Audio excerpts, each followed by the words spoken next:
Hello, chat. Oh, this picture is. I'll put it like here. Hello, everybody. Happy Sunday. First art stream in a little while. Sorry for that. But we're doing it. I almost canceled stream again today because I was like not feeling well in the morning. I was like, the music's a little loud. Oh, okay. Let me turn that down a bit. How?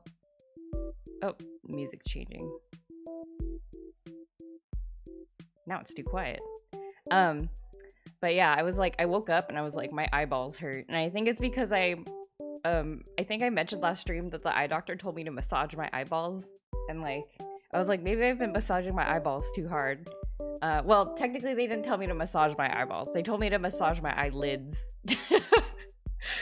So I was like, my eyeballs hurt. Maybe I've been pressing too hard on the eyeballs. So, but then I got really like I got hit with some pretty bad vertigo in the morning, which does sometimes happen. I'm prone to it like a couple times a year. I don't know what triggers it. It just like happens sometimes. So you gotta like roll around on the ground. The Epley maneuver. Get those ear crystals out of there. I don't exactly remember what it does. Stress? Maybe. I don't know.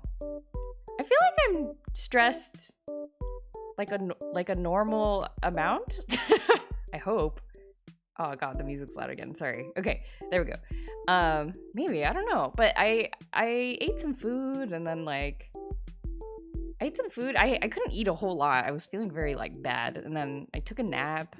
Now I'm okay, I think. I don't know. I think it helps being like having walked around a little bit, not just like laying around. But I almost canceled stream again. But I didn't. Haha. Take that, physical body.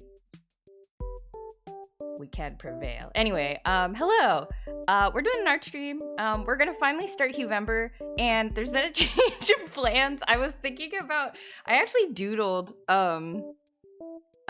we had that stream several weeks ago where I was like, oh, we're gonna plan out all of our Huevember drawings and stuff, and you know, we talked about all these characters that we want to draw, and then I actually doodled day one. It was gonna, I actually did a sketch of this like Spy Family fan art, and I finished the sketch, and then I was like, okay. I looked at it and I was like, I don't want to draw this. And I realized I think I'm like I'm not feeling drawing anime this year, I think. Like I had this idea of like, well, what if I just drew color, like just did a bunch of still life? Because I feel like I want to practice that. And so like maybe a fun thing to do would be like to practice, I don't know, like finding things in the world in the world or like around my house or something, and then like just paint that instead as just like practice. And I was like, I think I could do this. So I took a picture of this this little figurine thingy, this Tamagotchi figurine thingy that is the color. Obviously, if it gets too much today, it's fine to end a little early. Oh, thank you, Power. That's very kind of you to say. Yeah, I will definitely. I'll take a break if it comes back pretty hard. I feel okay now. But yes, I will remove myself if I'm not feeling good. Thank you. But yeah, I was like, I don't think I feel like drawing anime this year. Like, I think I want to really study light and color for like real. So apologies for this change around. The doodle stream was still very fun. We may come back to some of these ideas in the future. I think this is a treasure trove of ideas, but today I think we're just gonna do some still life. So I have this photo that you see right next to me over here. I'm gonna turn my head to it. I'm gonna nod at it. We're gonna paint this today. I have not drawn. I haven't done a digital still life in a very long time, so I'm a little nervous. I am a little nervous, but we're gonna do it.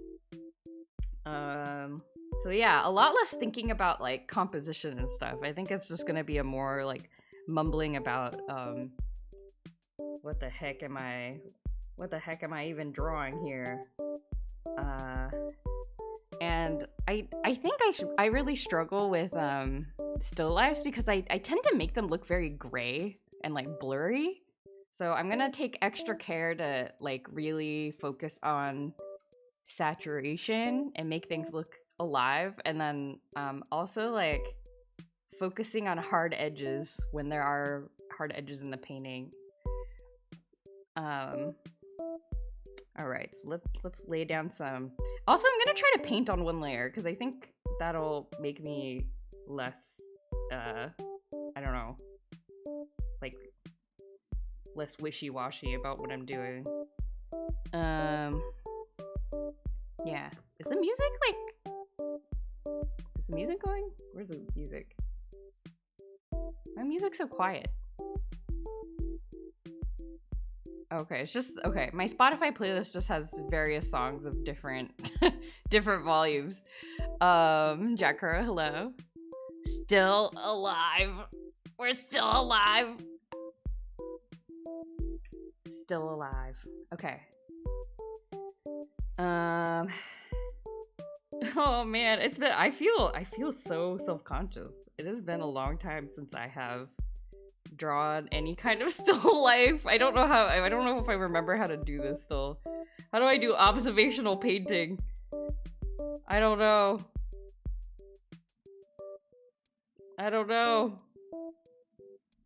Draw basic shapes first. And then Zero, hello. Whoa, didn't know you did midday stream. Yeah, technically, I'm supposed to be doing afternoon streams on Sundays, but I cancel it like 50% of the time. I feel like, because I don't know. I always have like stuff going on, or just being tired. But Zero, hello. I'm technically supposed to be an art streamer. Oh, I forgot I'm only on one layer.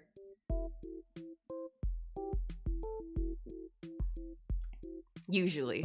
I think it's been like 50 or I think my hit rate has been like 50 or 60%.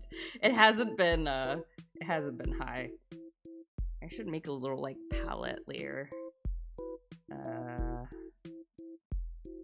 Where's my marker? Okay, we'll do that. Do that.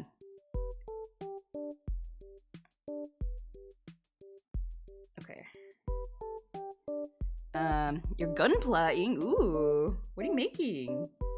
Oh, my pickup layer is not working. Displayed color. Okay, there we go. Big fan of noises, Jojo, and cooking Jojo, so I'm sure I'll join drawing Jojo. Thank you. Yeah, drawing Jojo is usually just mumbling a lot about like why can't I draw? Like it's just a lot of screaming.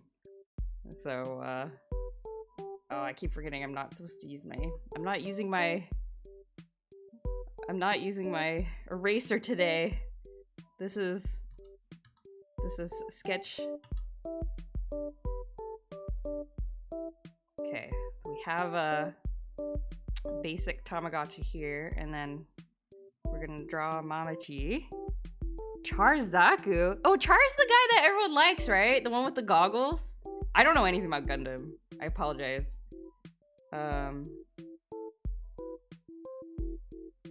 Yes. And doesn't he have like a really famous voice actor?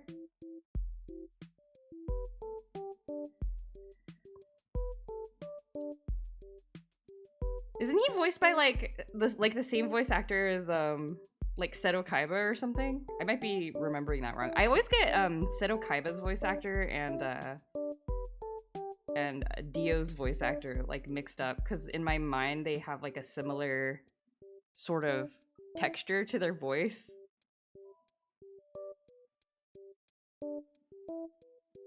Oh, by the way, the reason that Mimitchi's leg is a hole in it is because there's like, you're supposed to like plug it in.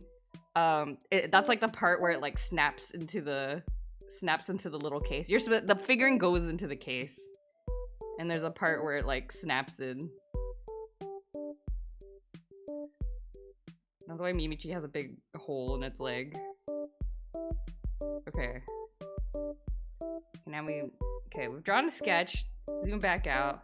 How is our proportions? Everything look okay?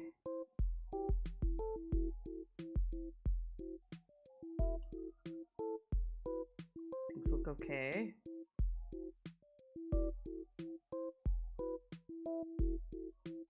Okay, I guess it's fine if things are kind of not quite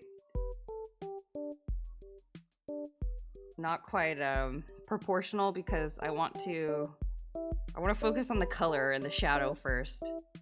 So this is okay. I'm not gonna get too fussy. I'm mostly telling myself this. I'm not gonna get too fussy about the proportions. You don't think it's the same voice actor? Oh, okay. Maybe I don't know. I'm making stuff up, apparently. So fast? Is it fast? Okay. I'm trying to be efficient. My goal is to be efficient about color. Let me put another palette color here.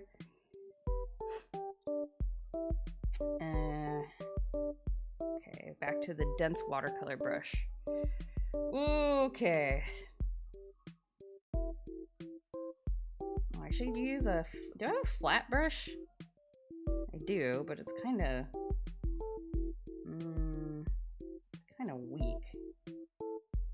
Can I make like I duplicate this? Duplicate this, and then can I change the like shape of the brush? Alright, I'm like, wait, you can't see this. I'm messing around with the settings right now. I'm gonna use like a flat brush. Nice for flat tools. Or maybe I could like duplicate the flat watercolor brush and then just make it like real thick. Are you making up for 16 days of Huevember one stream? Take your time. No, I'm taking it easy. Thankfully I don't have a good track record of doing drawing challenges like on time. I do finish them, but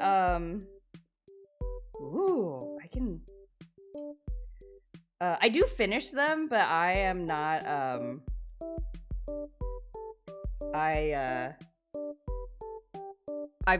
I'm like, so I have no pressure to finish it on time.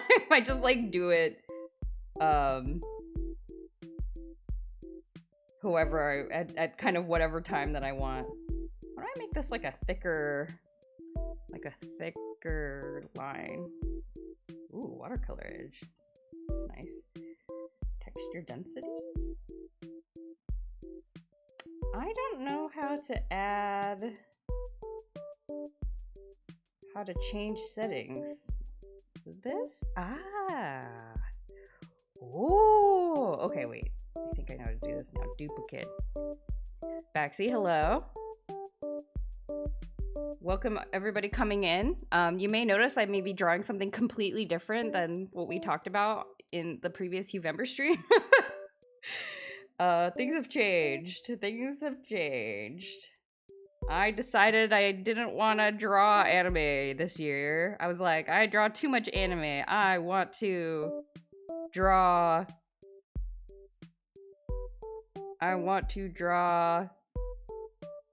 other things. I want to learn from the real world first. She often finishes them 6 months later, yes. Imagine spreading misinformation on the internet. I know. Oh. How do I do this? Brush shape. How do I change the brush shape? Watercolor? No. Apply? Does this work? Okay, it's still round. Maybe, okay, never mind. We're gonna just use, this is why I always use the default brushes. I don't know how to do anything. Oh, ooh, we can use the gouache brush, yeah!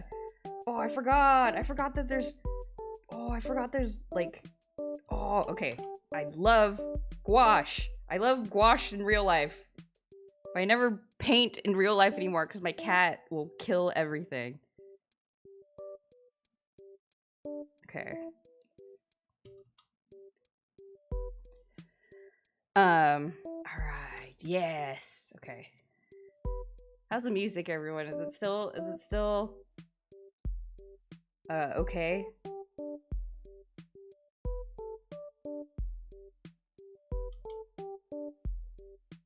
We're gonna pretend we're painting for real. It's okay? Okay, good. Oh, speaking of, what is this, Captain Song? I've been playing Wild World. I've been continuing to play Wild World. Oh, I think I need to, like... Oh god. I shouldn't have picked something transparent to paint. I'm scared. I'm scared of drawing something transparent. What's wrong with me? I think I just need to, like, okay, let me, what I need to do is, where's the opacity?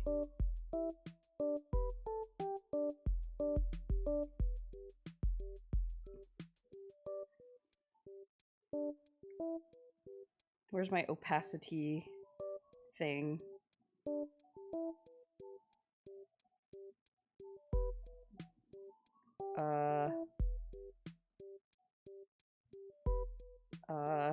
Where are the...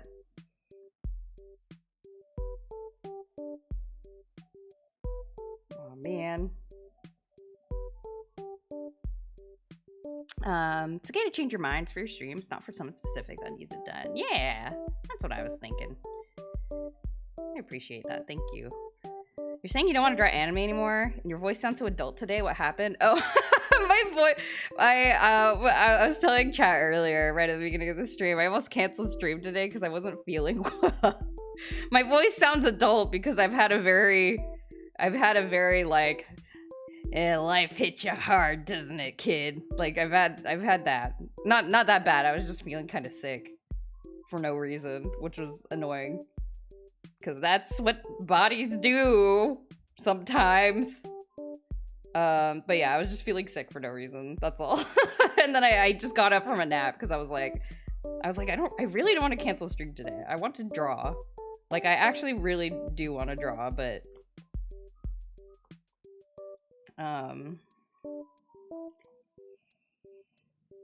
so I'm gonna take a nap and hopefully I will feel better. You guys, I am not succeeding at this. You know what? I'm gonna draw Mimitchi instead. I'm gonna draw Mimitchi instead because I feel like I will succeed better at drawing Mimitchi.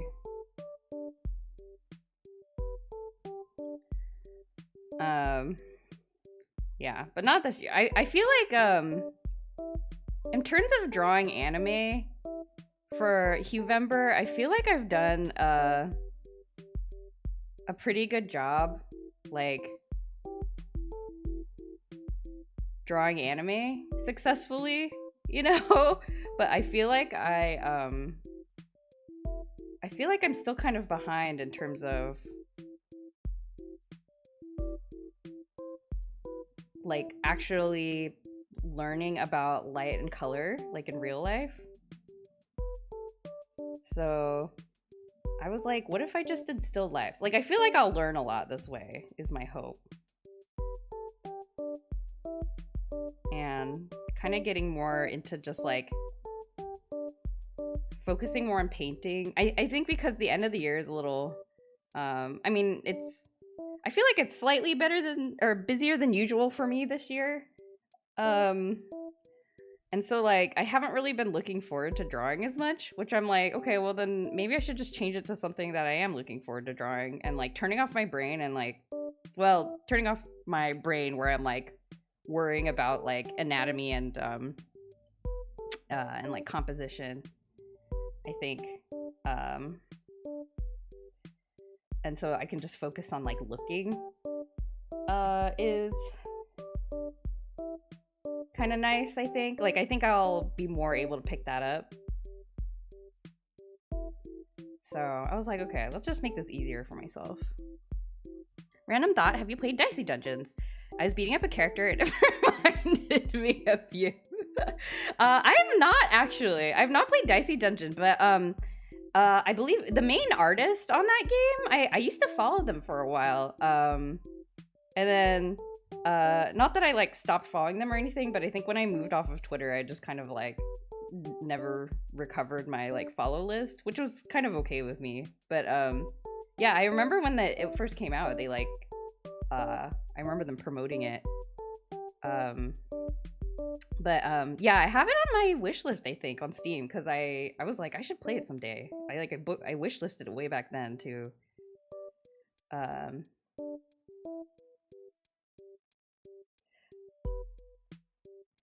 But I have not played it. It looks cute though. It looks very cute. Oh, what happened to my palette? The palette is dead.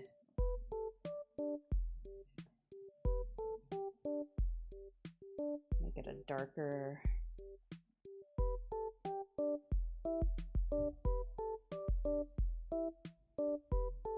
Well, this feels like oil painting again. I miss oil painting. I miss like actual oil painting. But I do not have a physical space where I can do this. Knowledge of weebdom is satisfactory, but a severe lack of knowledge about real life. Yes, exactly. It's like, how does, like, I do feel like sometimes I rely on a lot of like anime illustration shortcuts,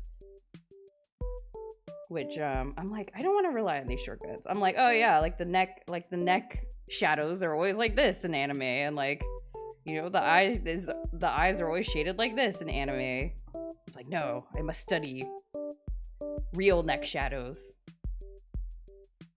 and real neck shadows and real eyes.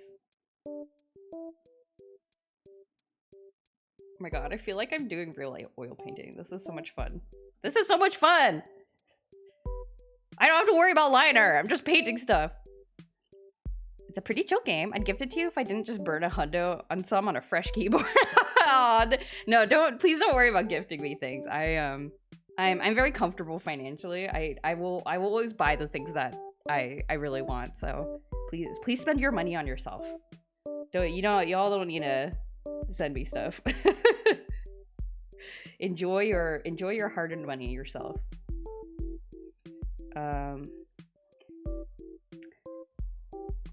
This should be a little lighter, I think.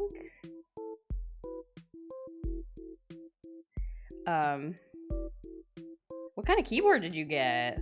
I'm not a big, I have like 2 keyboards. I would say I'm a mild, I wouldn't say I'm a connoisseur of mechanical keyboards or anything, but I feel like I am, I enjoy them. I think they are fun. If Betty was here, Betty Bach was here, I feel like she's my resident, like, mechanical keyboard knowledgeable wizard person that I ask for advice from. Oh, yeah. Saturated shadows. Yeah. Yeah.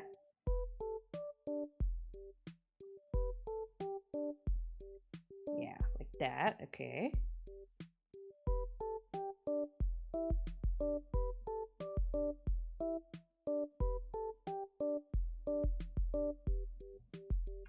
You got the shrimp. It's a 20% keyboard? What? A 20% keyboard? I have to Google this. Became double the price because of tariffs. No! That's so sad. I have not heard of this. The shrimp keyboard. I'm Googling it. Where is it? might be looking at the wrong one. Is it the Shrimp Model 1 gaming keyboard? Oh, it's so oh, is it like it's like a one-handed like gaming hotkey keyboard? Is that what it is? Ah. Okay. I see. Okay, so you're not using it for, I'm sure people have, like, can, but you're not using it for, like, daily life. I would be really impressed if you were.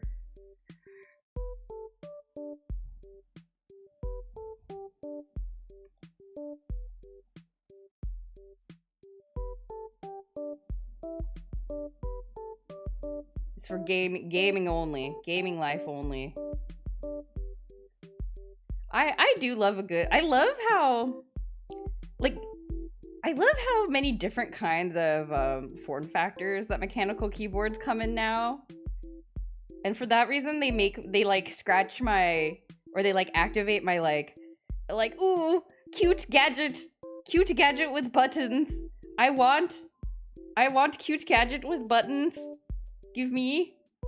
I want to press buttons. But I can't. I'm like, I cannot. I shouldn't buy things just because I want to press the buttons. I should buy them if I want to use them.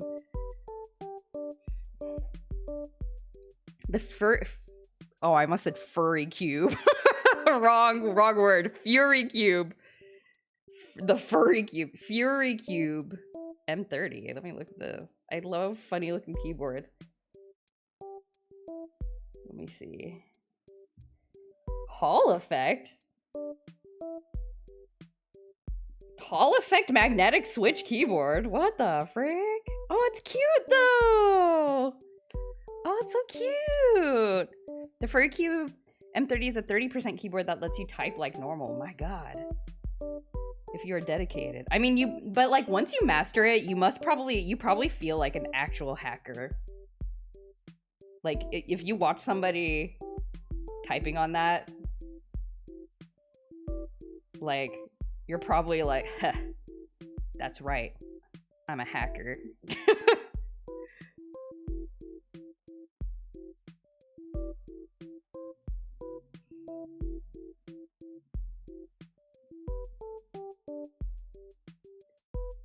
Okay. Again, trying not to be too precious about the shading. There's a little bit of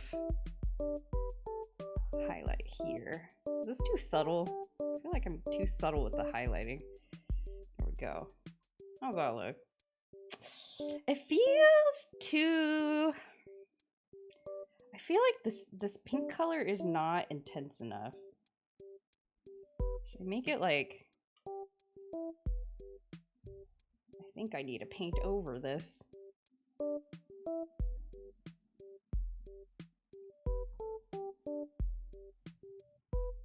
Or maybe just leave it like...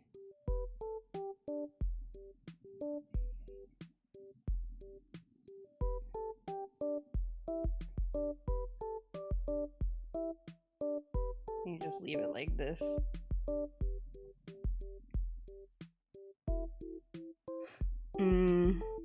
I guess now we know what you would like to draw.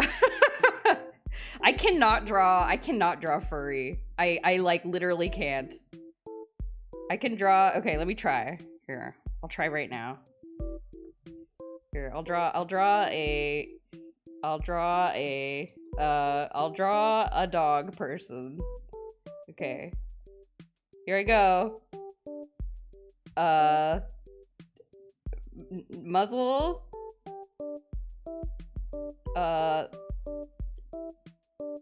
Mouth.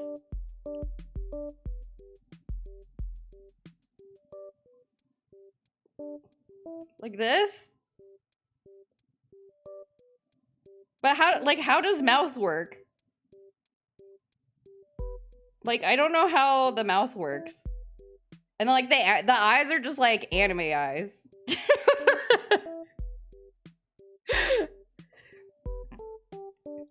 Especially since I often run Minecraft mod packs where I don't have enough buttons on a standard keyboard. You need like 160% keyboard. I bet there is one though. I bet there is one.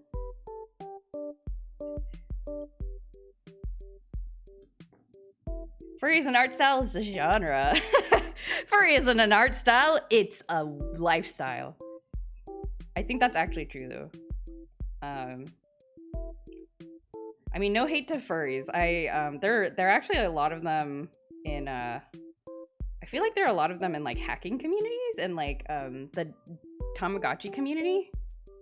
Like this looks like an anime person that I drew with a nose, like a dog nose. I don't know. I can only draw this face in this angle. Anyway. Okay. All right. Let us continue drawing Mimitchi.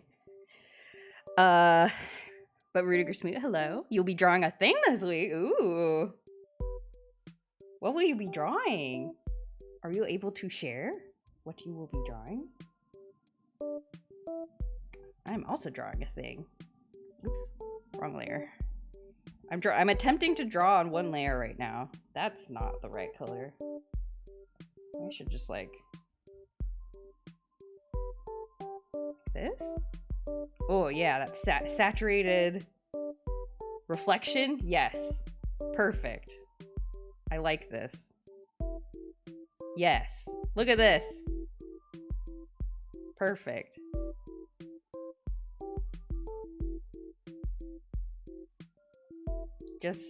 Just a little bit of, yeah, look at that. It looks so stylish. I do wish I had a keyboard with more than 6 macro buttons. Wow. That's enough. You're a furry artist, Jojo, nondescript giant. Referencing the IP that will not be named. Furries are the backbone of modern society. Indeed. Then we need like a... It's a secret because it's for a friend and who knows, they could be anywhere. Oh, okay. Oops, that was the wrong color. Like this? No. Gray? This? See, I always use gray for shading and I don't think I should. Like, I think I should be making it more saturated. This? No, that's like a poop green. It's an unspecified user in chat that needs a little teaching. Can you mod? Mine also has stop, fast forward, play, pause, where I mute, a dial, a key to lock keys, swap profiles button, and a volume scroll knob thing, and 6 macro buttons. I mean, I feel like it's a skill just to like remember how to like swap all those things. I mean, I have a 65% keyboard, and I am always like accidentally like putting it in a different mode that I don't remember how to get out of. Like I'll accidentally like deactivate the number keys or like you know, stuff like that. And then I'll be like, oh, why are my number keys not working? And then I have to like remember. I have to like go Google it.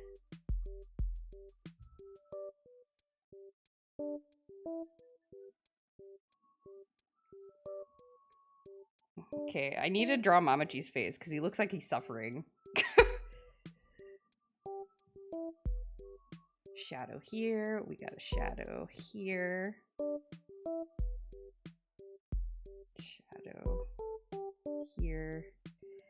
Have fun. Oh, thank you, Rudiger Smoot. Good luck with your drawing.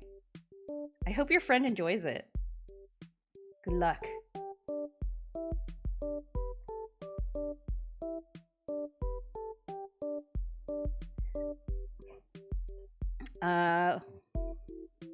Power, will you be getting the SteamOS computer thing? Ah. Oh yeah, Power was talking about in a previous stream that they might get the controller, the like new controller.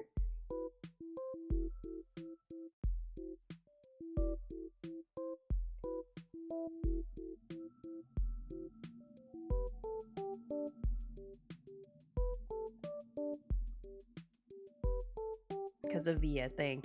Soup! Have fun eating soup! Soup is so good!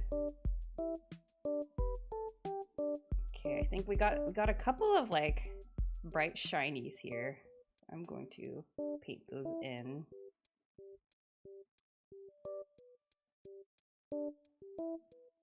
Now we have like a little one here.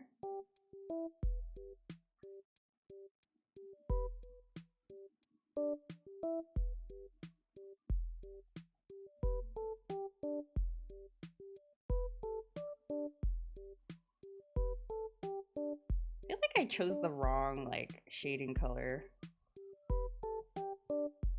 Maybe this is fine.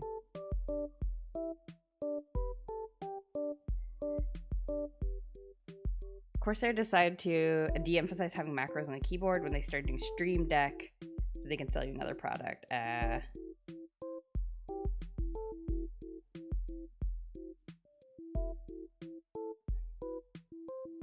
No, that's too bright.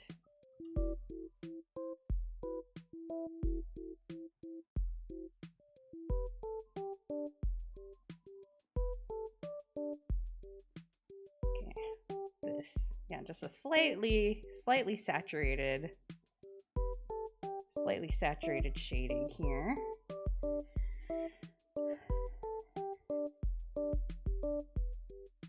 Probably not. It's budget to mid-range PC with Linux installed, rather Windows and higher end. Great for people who can't afford the mid to high end NVIDIA, but I've also never had an AMD CPU or GPU that didn't have a million software bugs.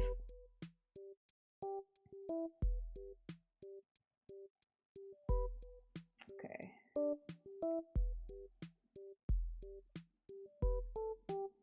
How's Mimitchi looking? I feel like he looks stylized in a way that I like. Like, look at him. And I feel like I'm being economical with my brush strokes, which is one of my goals all the time. Let's see. Let's erase some of this line art. What are you drawing? I don't know what the IP is. Oh, this is Tamagotchi. I took a picture of a little figurine that I have. It comes in this, so it's actually a blind bag. It's a blind bag. It comes in this yellow, you can see on this in the reference picture I'm looking at, it comes in this like plastic case. And actually you can use the plastic case as a protective case for actual Tamagotchis, or you can stick the little figurine that comes with it inside, and it, you know, you have like a little thing. It's cute. Yeah, I want it. There's another one that I wanted from this series of the blind bag, but I'm not brave enough to keep buying blind bags. So, which is probably good for me. The little guy's Tamagotchi. Yeah, this is one of this one is called Mimitchi. Mimitchi is a, you know, like, cause you're probably familiar with the basic concept of Tamagotchi, but like they're, you know, they have like various forms depending on how well you take care of them. And yeah, Mimitchi is one of the ones that you can get if you take like okay care of it.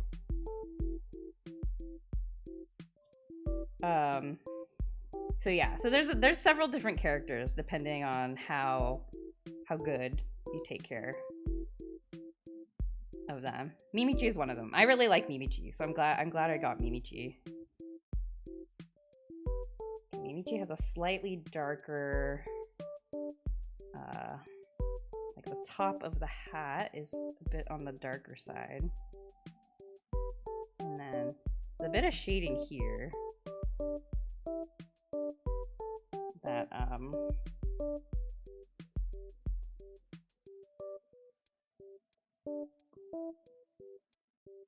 this is too dark.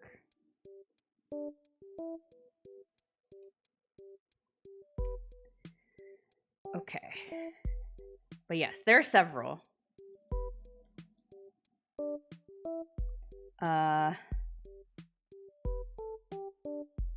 You think AMD would work in their drivers, but in their nearly 60 years, their software drivers only get worse. That's so sad. I need to. I'm going to kind of emphasize the. There's a bit of yellow reflection coming across from that's like reflecting off of the yellow from the top thing up there, and I'm going to try to emphasize it by using this like bright neon green color. My god, I'm painting for like the first time in a million years. I just read your comment about being handed down an Apple Watch and finding out it had a Tamagotchi-like app. Yes, that is a thing. But it wasn't a very good app, which is why I no longer use an Apple Watch. It was like the only reason that I was like ever interested in using the Apple Watch. And then I was like, this isn't as fun as like a real Tamagotchi, so I stopped using the Apple Watch because I hated wearing it. I think this needs some more shading here. I'm trying to focus on shapes here. Like, almost like cell shading the shapes. Instead of trying to like blend it all in, because I feel like that's how I get like really muddy pictures.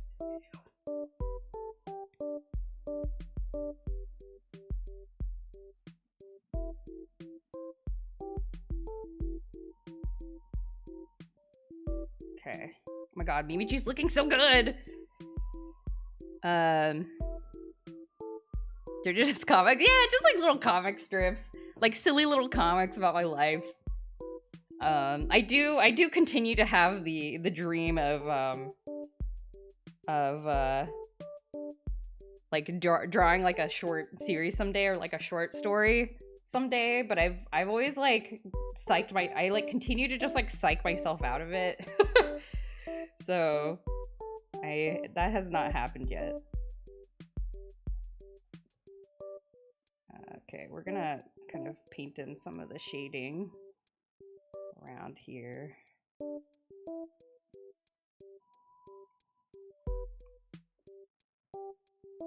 So let's paint in the eyes.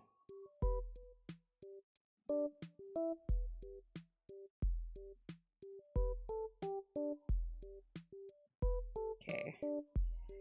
I thought totally awesome. Now you're even cooler. Oh, thank you. I was very big into webcomics for many years. I feel like the webcomics world has died down a little bit, which is fine. Like, I mean, you know, life moves on. But I mean, people are still out there doing stuff, drawing webcomics, or just drawing regular print comics, or publishing them in other ways.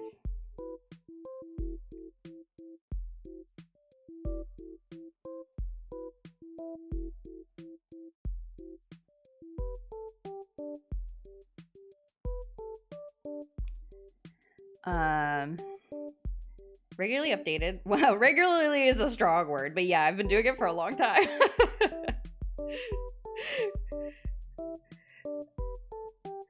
My life is laid out publicly in a funny manner. I should probably tone that down. It's okay though. I don't think I shared anything that I'm like particularly embarrassed about.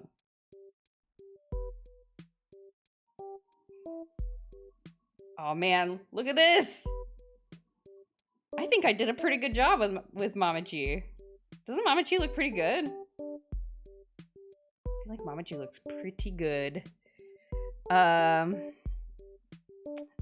Dean, hello! He started playing the Final Fantasy VII Remake.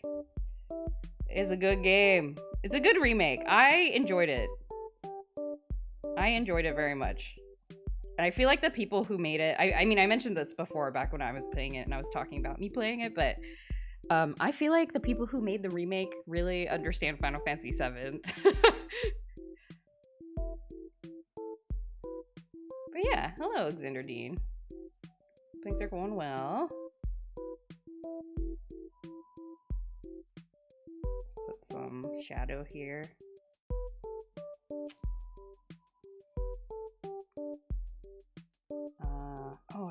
drew the arm a little too low. That's okay. I'm purposely using kind of a yellowish color for the quote-unquote white colors in this painting because I feel like it'll contrast nicely with the blue background. And I think I do like the look of it. Maybe. I don't know. Like, I'm a little like, did I make Mimitchi like too green? Like, would I like it better if it was this? Sorry, I'll undo this in a second. Nobody panic. Like, would I like it better if it was like this? Like, it looks less boring. Like, it looks more boring if it's like a brighter white, I think. I don't know. How do I feel about this? I don't know. I used to be a big fan of this webcomic, but the artist just moved on. Oh no! What webcomic was it? I'm curious. Yeah, that happened a lot with old webcomics.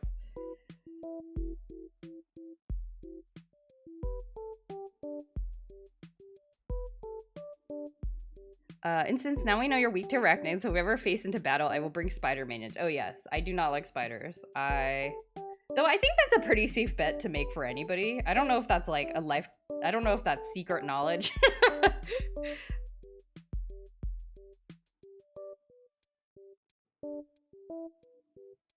Okay, there we go. Yeah, Mimitchi looking pretty good. Mimitchi, I mean. I keep calling her Mimitchi. Sorry, Mimitchi. You're not Mimitchi. You're Mimitchi. Draw the shading. The Apocalypse. The art was so sick, but the Pixar art was fun. The concept is wild though. Oh, never heard of Apocalypse.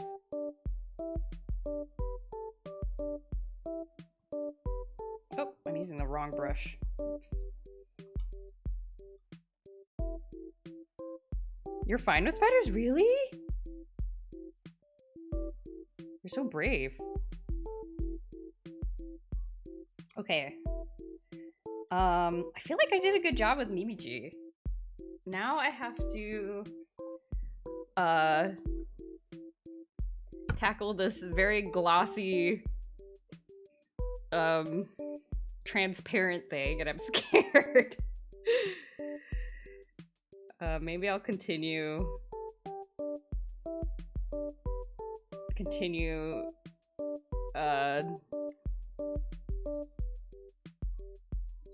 like stalling by drawing the shadow.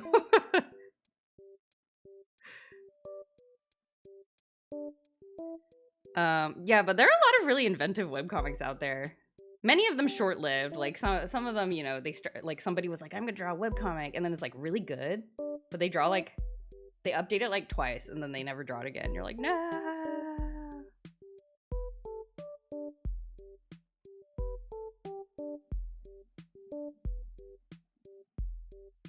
Oh, I drew them too close together.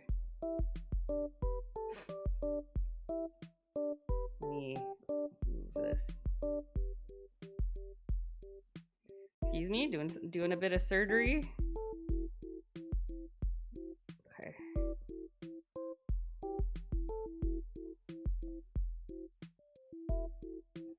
Just fill that in, no problem. Very edgy style of storytelling that I have a soft spot for. Just, I'm the author, I can do whatever the heckies I want. Yes. Exactly. Yeah, that was the beautiful thing about webcomics. I feel like it was something that anybody could kind of do. So I think people came up with a lot of cool stories. And then sometimes even making use of the, you know, the internet medium, which I think is very wise. I mean, everybody knows Homestuck, but I think Homestuck is a really great example, I think, of how webcomics became kind of its own thing. I know it's a little cliche to talk about Homestuck, but gosh dang, I do love Homestuck.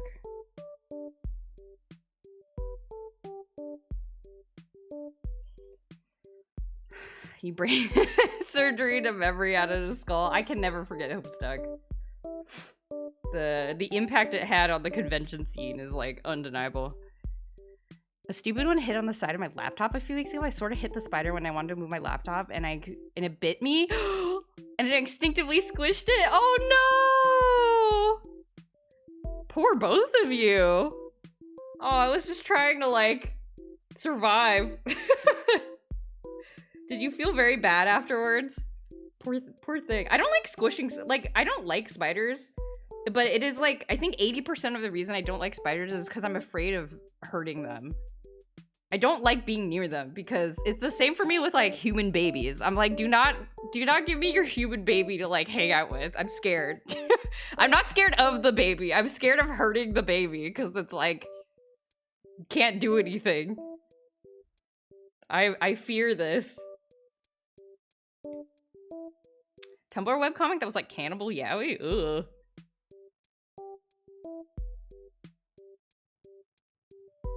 Glad to hear the spider was not venomous.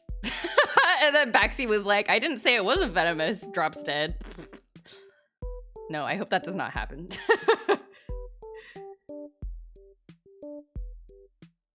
Don't shake the baby. A wise woman. That's true. I mean, that's... I know that much, thankfully. But I don't... Do not make me watch your children unless you give me extremely precise instructions. I'm happy to help my child having friends and family, but I have no confidence in my ability to like understand these children. Like, what do you want, small child? I don't know. Is this the kind of... I kind of want more green. Let's go more green. Yeah. Yeah? Yeah? Maybe less green. Slightly less green? Saturated shadows. Saturated shadows. Let's play around with saturated shadows.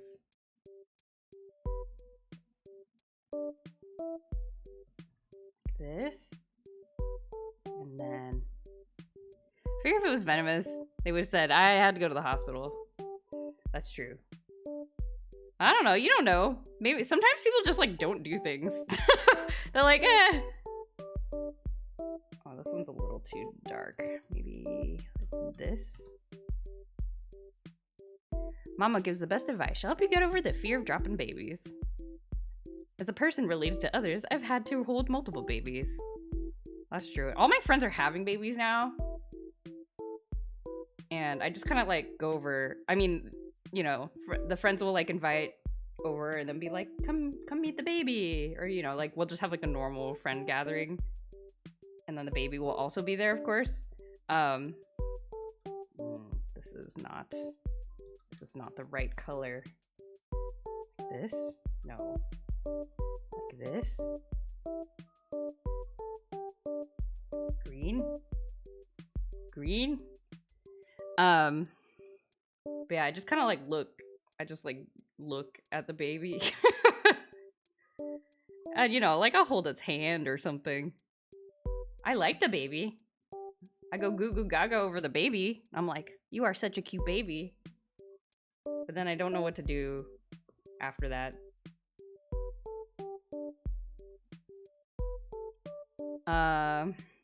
Beep, hello! This is so cute so far. Oh, thank you!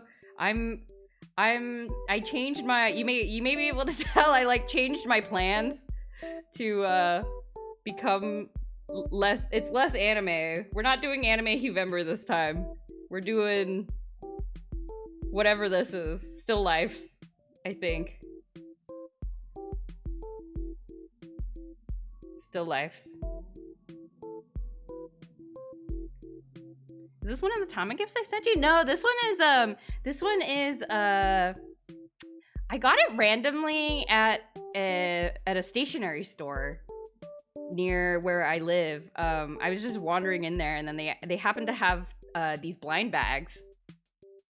They happened to have these blind bags, and then they had one that was on display, which had Mimitchi on it. So this was an already opened one, and I normally don't like gambling on blind bags, but they had one that was already open, and then it had the character that I like, and I was like, can I buy that one? And then they were like, okay. So I'm sure they just opened a different one. So this is how I got this one. Yes, Baby Beep has this one. You got yes. You got Young Mimitchi, which is the other one that I think is really cute. I might, if in a fit of craziness, I might buy the Young Mimitchi one, like an already opened one, not like somebody is selling on eBay or something, because I do like the Young Mimitchi one. I think it's very cute.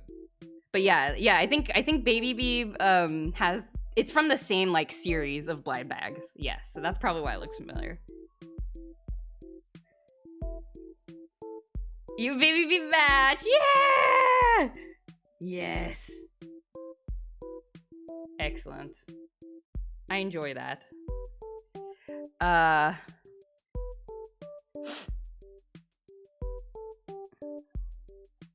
find myself jealous of babies. They're beholden to wonders I'll never get to see. It's why I challenge every baby I see to a duel. I think it's so funny. Like now that I have more friends that are like having babies and like raising, you know, and the babies are like growing up. I think it's so funny. Like they tell these stories of like, oh yeah, like somebody I was talking to was saying how they're trying to teach their toddler not to like talk with their mouth full. And like you don't realize like how much of that seems so arbitrary until you like try to teach a kid it, right? Like, and like it turns out like the kid is like the implication is like, don't talk with your mouth full. You should finish chewing and like eating first, and then you can talk. And like the point is not so that you're not like spitting food everywhere. And then, but like the toddler is like, you tell the toddler to not eat with their mouth full. And so then what happens is that the toddler is eating food and then realizes that they want to say something. So then they spit the food out onto the like onto their plate or onto the ground, and then they talk. And then you're like, no, not like that. That's not what I meant. And it's like, I guess that is that is quite confusing. I guess. Where it's like, you do kind of really, like, you really do have to figure out all that out from scratch. I mean, I'm sure Beeb can relate, being a mom, but it's funny listening to these stories, being like, oh man, these kids are like they do not know what's going on. These kids are just trying to like they are just like, okay, I'll do whatever your weird rule is. Sure. I don't know. I don't get it, but okay. I don't get it, but you are the holder of snacks and treats, so I guess I'll listen to you. If you buy Young Mimitchi, we would match. Yeah! I should go get it. I should get it. I'm sure somebody is selling it, like an opened one, that I don't need to actually do blind bag for. A child experiences everything for the first time. It's why you can't use sarcasm or idioms. You're the boss. They will throw things out the car window if you tell them. Yes. Exactly. Exactly. Because they're like, okay, like I'm trusting you to tell me about, like, social, like, this is how the world works. And I trust you because you are the only person that I know. And you seem to get, it seems like you probably get angry when I don't do the thing that you want. So, I'll just do it, I guess. Yeah. Hikari, hello, welcome in. I do remember though when my sister was telling me about when my nephew started understanding jokes for the first time. And I was like, that is so interesting. That's like suddenly like because children don't understand like sarcasm and jokes, right? And then suddenly they do, just at like some point. I'm like, whoa. Like I really wonder what like changes in their brain. I mean, I'm sure it's just like a explanation of like, oh yeah, there's some kind of you know, like some part of the brain like develops enough that they can like distinguish between certain kinds of things or whatever. But I think it's just so fascinating. Yeah, but children are very interesting.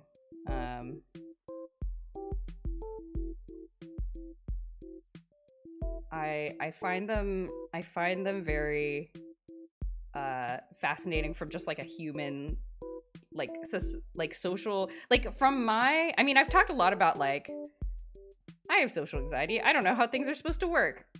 But that's like what kids are living through like all time, like at all times. They're just like not developed enough to like feel that embarrassed about things, I think, for a while, you know?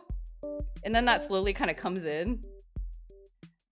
So I don't know. I think as like somebody who always feels like they're trying to figure out like what is happening, like why do humans want to do this? I don't know. It's like weirdly relatable, kind of comforting in a way to like learn about it. When I figured out sarcasm, my whole world changed, and I don't know if it was for better or for worse.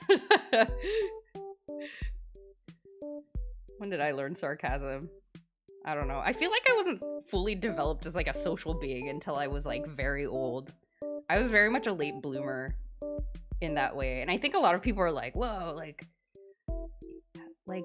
you seem like you've been an extrovert like your whole life. And I'm like, no, I was not very good at picking up on social cues until I like went off to live on my own. Because that was not something my parents were like, I don't know.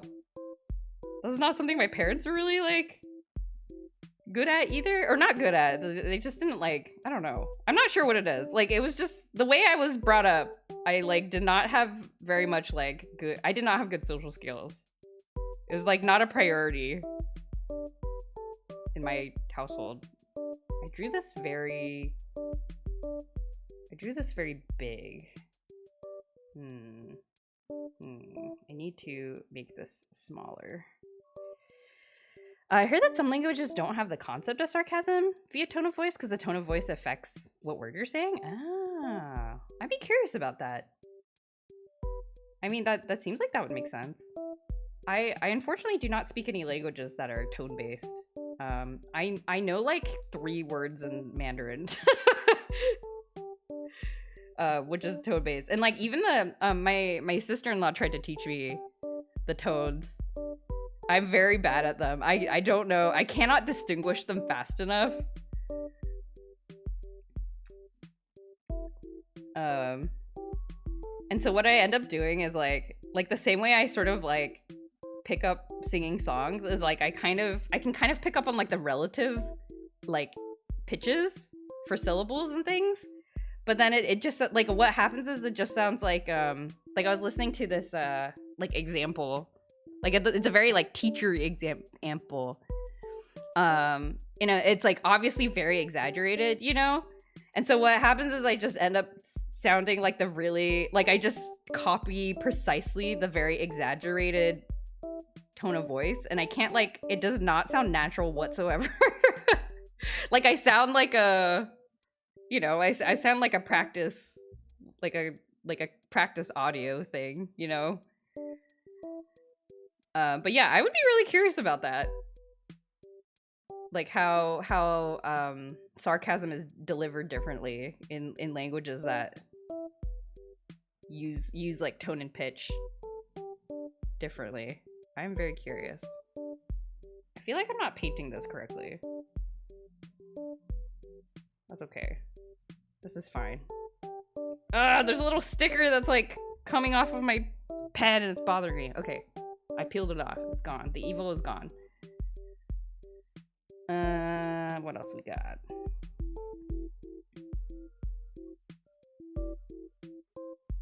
Okay, scratch that. I know like...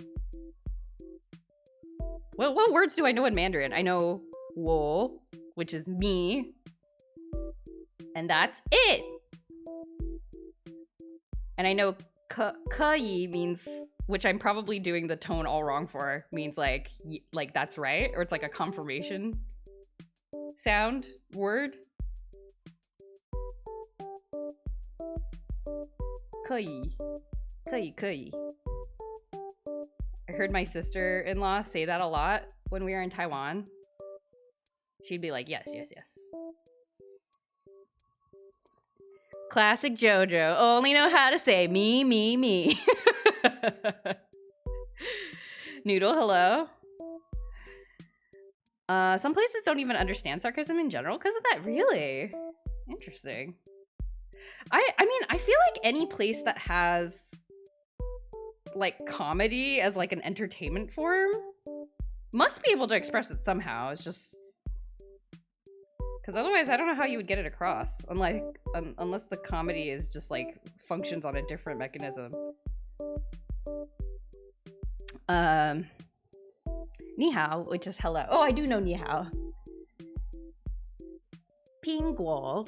Oh yeah, guo is like guo, guo. Like you do the right? I think, if I remember.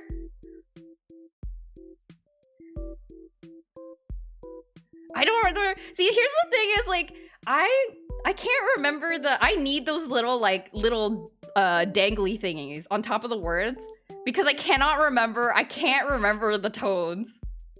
It's like I remember the like physical syllables and I can't remember the tones.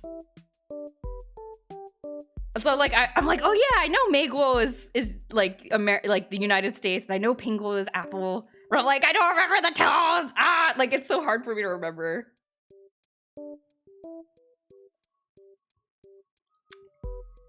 What country are you from? Sister-in-law in Taiwan. Oh yeah, yeah. Well, my sister-in-law is not Taiwanese. She just knows Mandarin. So she was like, she's the only one in our like group that knew Mandarin, like could speak it to like any degree. So she was translating for us like a lot. As the V accent over it? Ah, okay. Yeah, the V is like the like the home improvement sound. You only know Bing Chi Lean because of John Cena? I do not know this reference. What is this reference? I'm painstakingly painting this.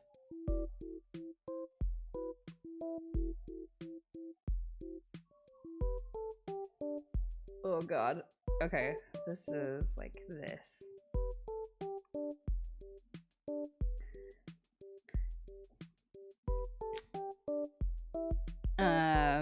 What else do I know? I know Huevember, which I think is sorry.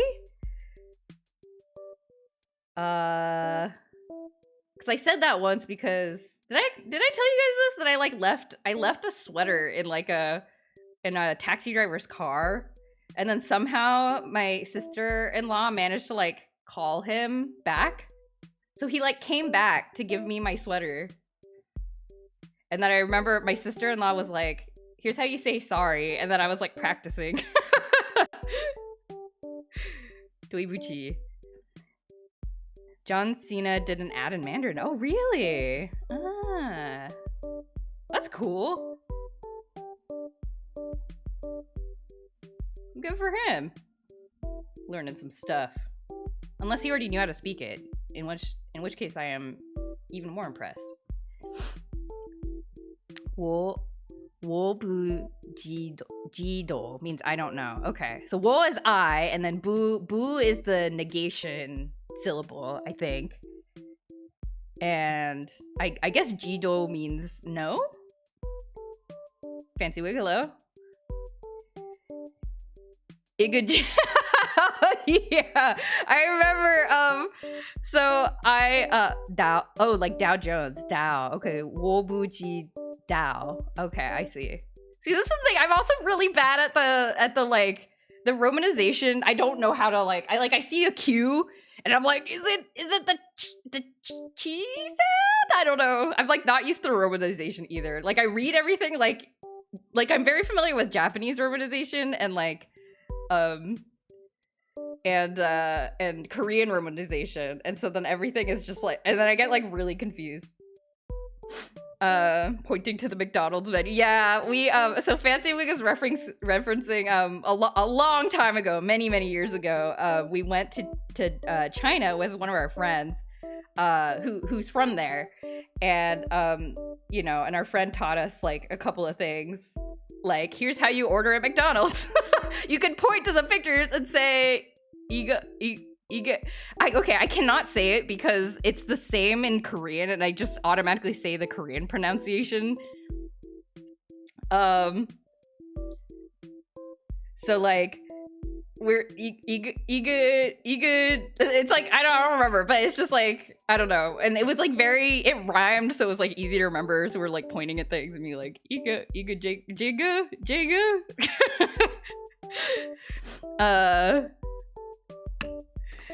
Washington Wuskies, yes. We went to like a clothing market.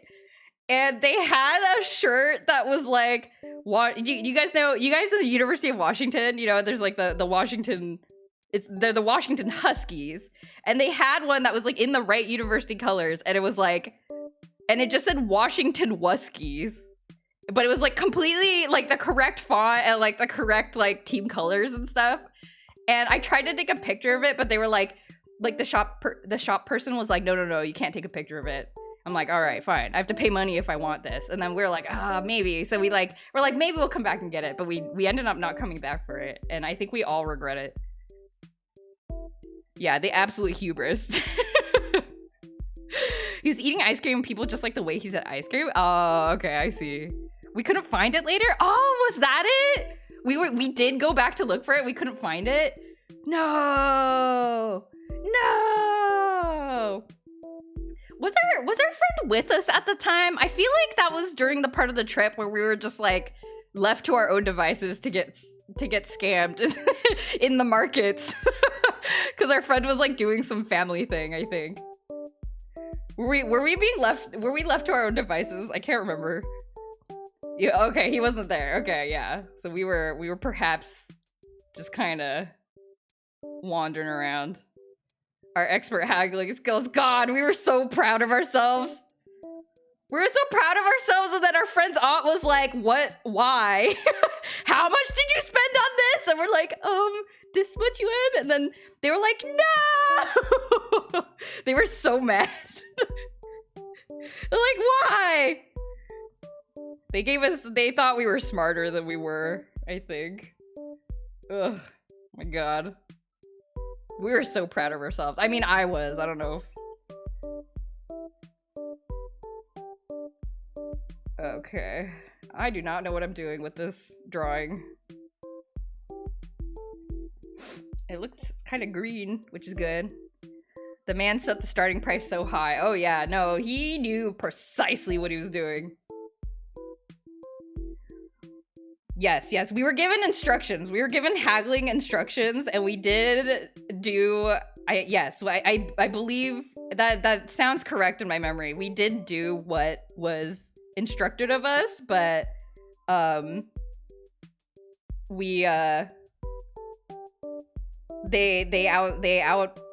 4D chessed us. They knew what we were gonna do. They were like, these people look like they've had instructions, so we will use the counter strategy. The texturing on that looks so cool. Oh, thank you. Yeah, I'm attempting to be very observant about what we're seeing here. But I'm getting to the point where I think I need to start drawing in the reflective parts. But yeah, and so the worst part of this is I remember when we were haggling for that t-shirt, I remember the guy that we were haggling with. He was a young dude too, I think. But the guy that we were haggling with was like, he was like when we haggled, we were like, we gave him like the counter offer, and then he looked really exasperated. He was like, he was like, oh, like, you know, like he was having a hard time. Like he hammed it up. It was so, like, so much respect to that guy. Just like a real hustler. He hammed it up so good. He really made me feel like I was doing a great job, like putting the pressure on. And I just like, I'm just so embarrassed thinking about it now. Oh, he hammed it up. Really hammed it up. But yeah, I do want to learn, I do want to learn Mandarin properly someday, but I mean, just adding it to the big list of languages I want to learn, which is too big. On my list, I have Korean, because I like my Korean is just gosh dang awful. My Korean skills are very bad. I want to learn Japanese because I want to go to. My dream is to go to like a comic hut, like a like an artist alley in Japan, and like make friends with people there. And then I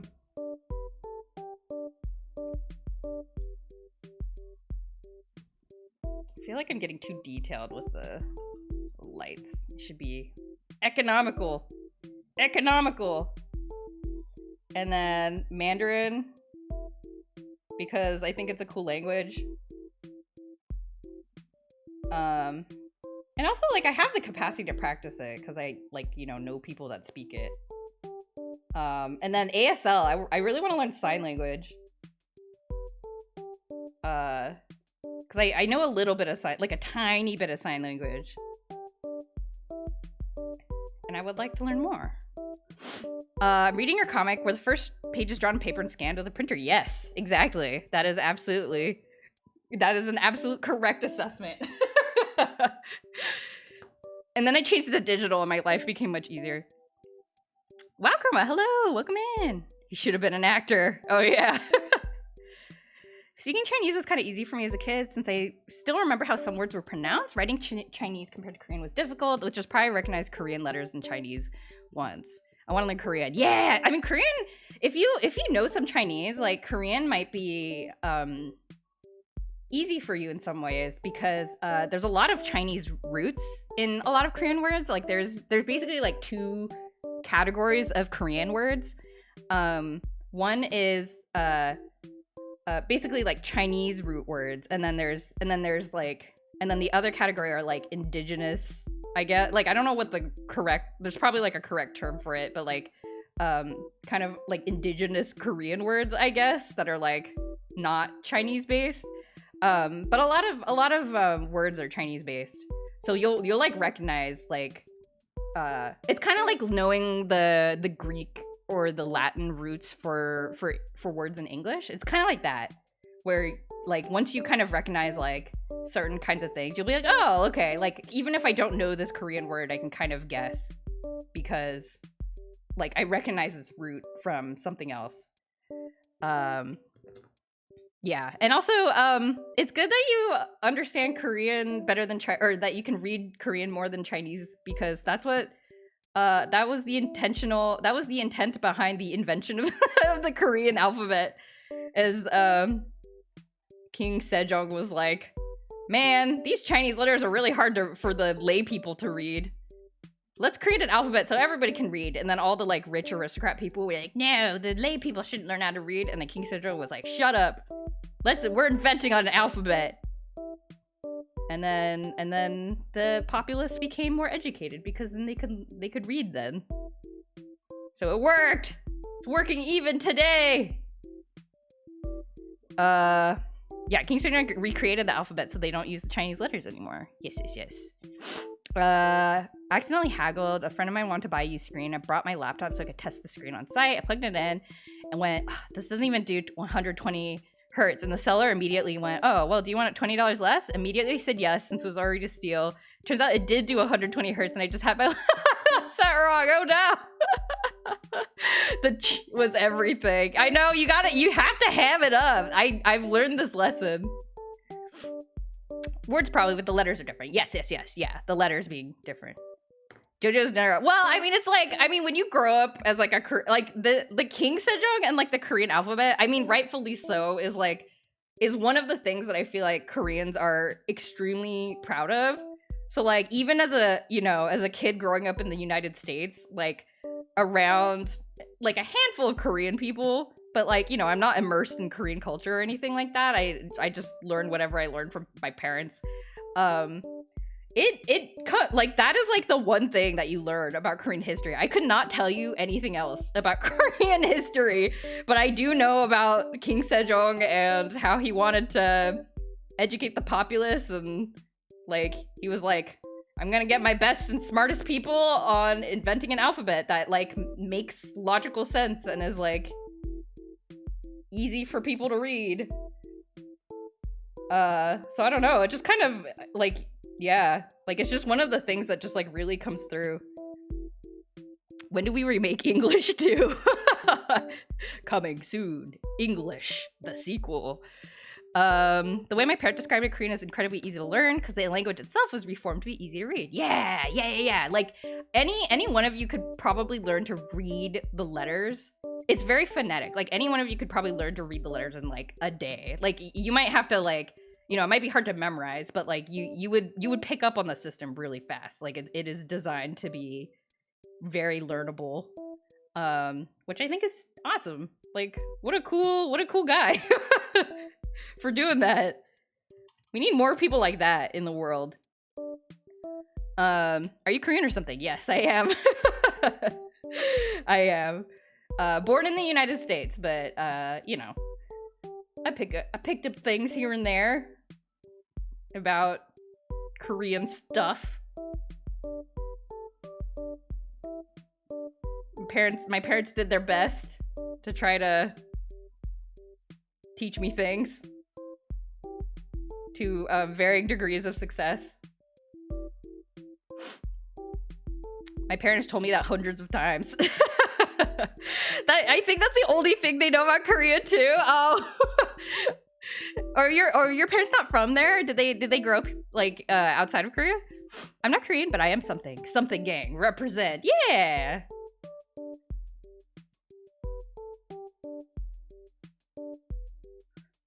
Joke's on him. I can't read Korean.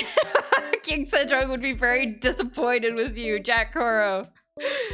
I got really into Korea when I found out Korean are really good at esports. Yes. Yeah, that is I find that so interesting. I'm like, how come how did this happen? I mean, I'm not gonna, I don't know how, I don't know. But League of Legends and StarCraft, like, come on. We're just monopolizing here. Seeing ads on esports streams were wild and honestly super funny and creative. Oh, okay. And then it made you want to, like, learn a little bit more. That's cool. I like that. That's cool. Oh, I don't know how to do all this, like, reflective. I think I gotta bring out the grays.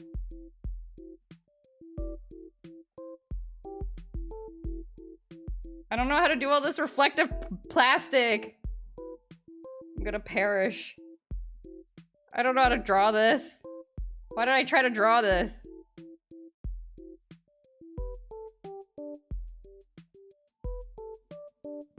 Oh god.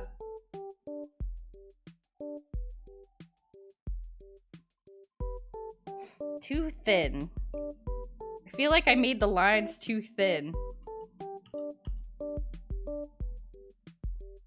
I'm technically first gen, but my father came on a boat when he was 6. Ah, okay. So very, very, very early in their life. I see. Got it. I was into StarCraft when I was in high school. Found out Koreans were playing since Brood War in the mid-90s, and I was like, whoa, so cool. Oh my god. Yeah, there's like a whole... StarCraft is so interesting to me. I'm blessed with the fact that my husband is really into it, so and he was into it like in the 90s. Like he was like going on to teamliquid.net forums or whatever. And like back in the day, there were no VODs of games. You know how people consumed, like how overseas people like learned about StarCraft? Is that people would, people in Korea who knew English, they would screenshot the broadcasts of the games and then like write basically a huge blog post about like this is like the play-by-play of like what happened. So like back in the 90s, if you were, you know, you didn't live in a country where StarCraft was broadcasted on TV, which was everywhere except for Korea, that's how you consumed StarCraft. And I think that's so crazy. That's so bonkers to me. Yeah, so it's very interesting, like the StarCraft culture. And then all these guys that were, you know, playing back then, like they just like they're still playing, and like they're still like that's just like what they do with their life now.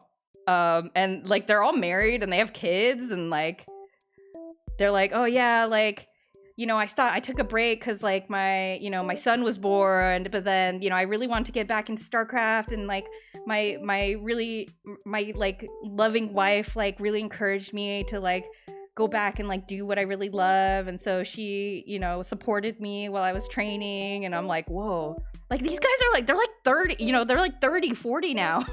And they're still going. It's bonkers. It is bonkers. And like, good for them, you know, finding something that they really love doing, and then like, you know, like being part of this community of people who they just continue to hang out. They're just like bros for life. There's an English room, I think, in the early 2000s by Mr. Artosis. Yes. Yep. Ask your husband how long he's been casting StarCraft. Oh yeah, I'm very familiar with Tastosis. Very familiar with Tastosis. They are, from what I understand, a long-standing community, like, what would you say, pillars. The casting Archon, yeah. And I think it's just so funny that like basically they're both like, we're doing this, we're casting StarCraft Brood War until we die. Like, we will never stop. We will never stop. Funding problems? No problem. We'll do our own Patreon. Like, we will do whatever it takes. It's crazy. I am attempting to draw the plastic thingy, the little window on top, without ruining everything that I've drawn earlier.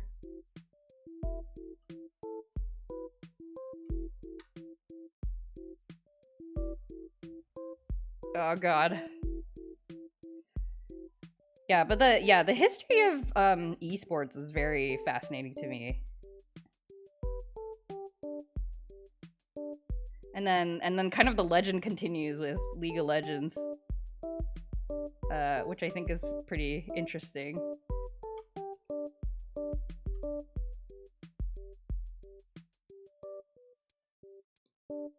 Oh god. There's too many. It's too reflective.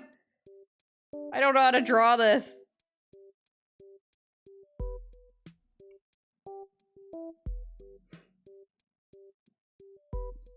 Okay.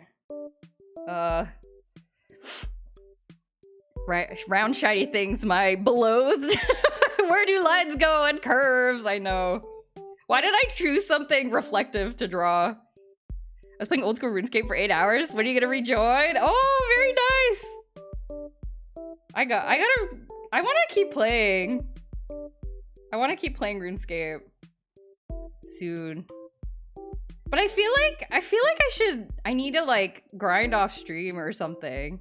Unless you guys just want to watch me kill goblins forever. I mean, if you're like okay with that, because otherwise I feel like I'm not making that much progress, you know?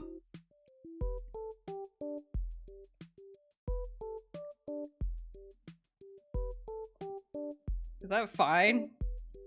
I'm down to play alongside you. I feel like someone's playing with me. Ah, I see. Okay. Just kind of like... I guess it could just be kind of like a chatting stream.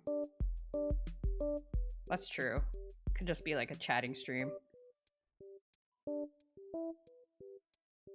It's a perfect time to yap. True. Yeah, RuneScape's a good game. I'm glad that I tried it. And I'm glad that I tried it on stream, because I feel like if I had tried it on my own, I would have chickened out, because I wouldn't know what I'm doing. Does this look like the thing I'm trying to make? Kind of. It kind of does. Does this look accurate enough? I think I need like a slightly...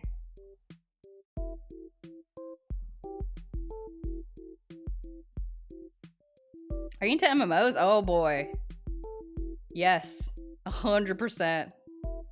I love MMOs. Good MMOs, crappy MMOs. I've told this before, but when I was a kid, I used to go to mmorpg.com and just like download literally whatever and just play like random stuff. And just like level for like a while and then be like, okay, I feel like I've done what I can, like in like I've done the easy stuff. Now it's making me like think about strategy and stuff, so I'm gonna like stop now. And then I'll move on to some other thing where I can just like mindlessly grind for like 2 hours and then feel like I'm making a lot of progress. And then once the grind slows down, I'm like, okay, done. Next game. Bradley Rose, hello. It's a fun game, yeah. And I was really, one thing I particularly like about RuneScape is like learning about the way that they vote on like development plans with the player base. That's like wild to me. Great reference photo to decide to art. Yeah. I was like, I should draw like, I felt like I was in the mood to do still lifes instead of drawing anime for once. So we're doing it. I took this photo this morning. So we're doing it. Zero, you've been playing an MMO that you despise? Tell me about it. Is it Star Stable Online? We tried Star Stable Online on stream. It was very good. I kind of want to go back to it as well.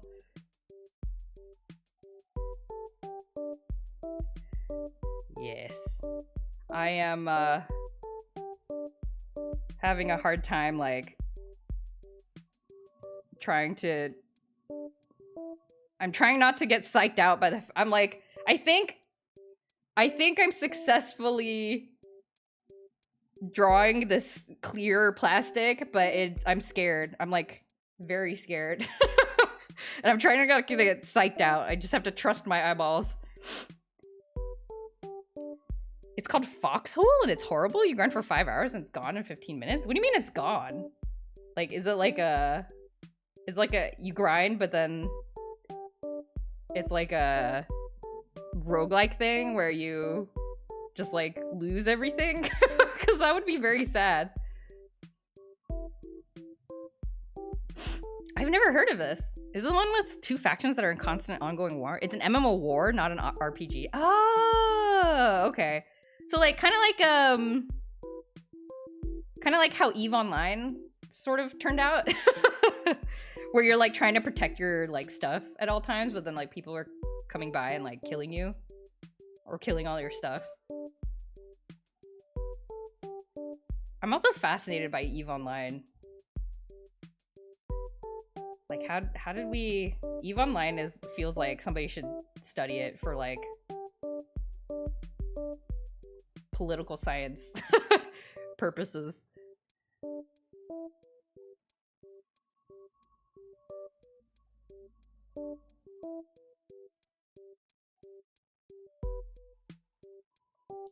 Trying to focus on shapes. Trying to focus on shapes. Trying not to get too detailed.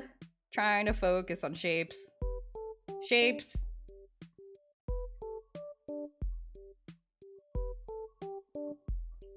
The biggest thing I heard from EVE Online was the Fountain War. Crazy how much IRL dollars are lost when those kinds of large organization wars happen. Yeah. Yeah, I've heard that people are very risk averse in EVE Online in general.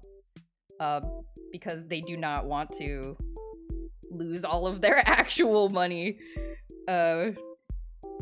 Which makes sense. It's like, EVE Online kind of grew out of, like, you know, a period of like war and like just kind of like pirates and all sorts of stuff, and then now it's kind of like settled into some sort of like modern like peacetime or something. Like, it's kind of fascinating how that worked out. There's 2 jobs: you fight or you fight or you grind. Every tank, bullet, and shirt needs to be built and driven to the right places, just so those losers can take 5 mags and die before firing a single shot. Interesting. I can see the vision for something like that. I can understand the vision. Interesting.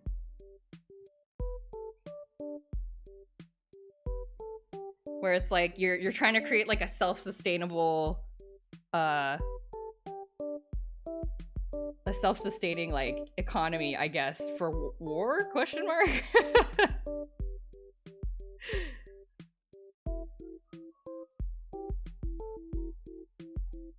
And then like see how long you can survive. I guess it's like a collaborative survival game.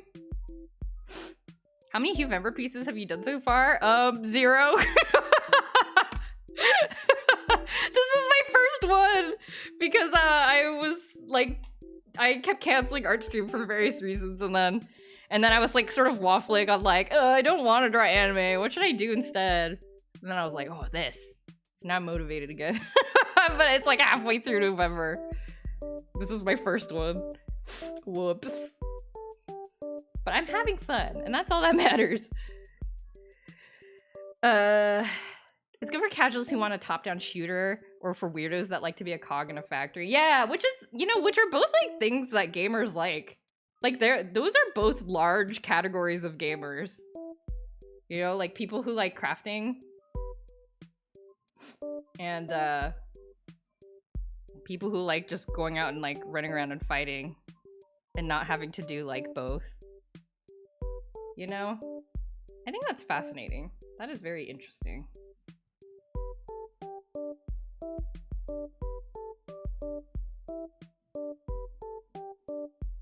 Yeah, because I like crafting.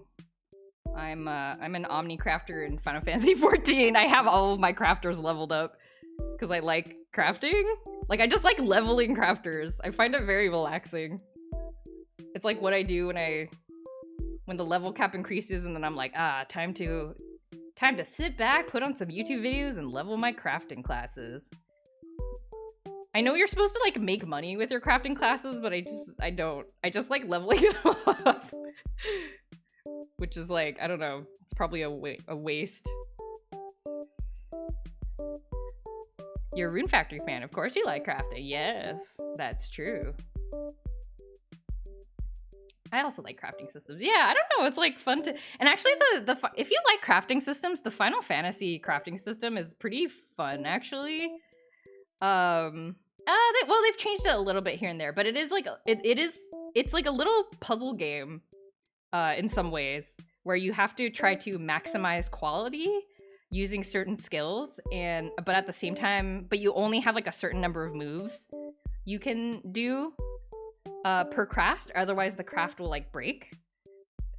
And of course, some of this is dependent on like, you know, your gear and stuff like that. Like there's certain crafts you just cannot do it unless you have a certain stat level, but like, I don't know, it's like fun. It's like a little puzzle.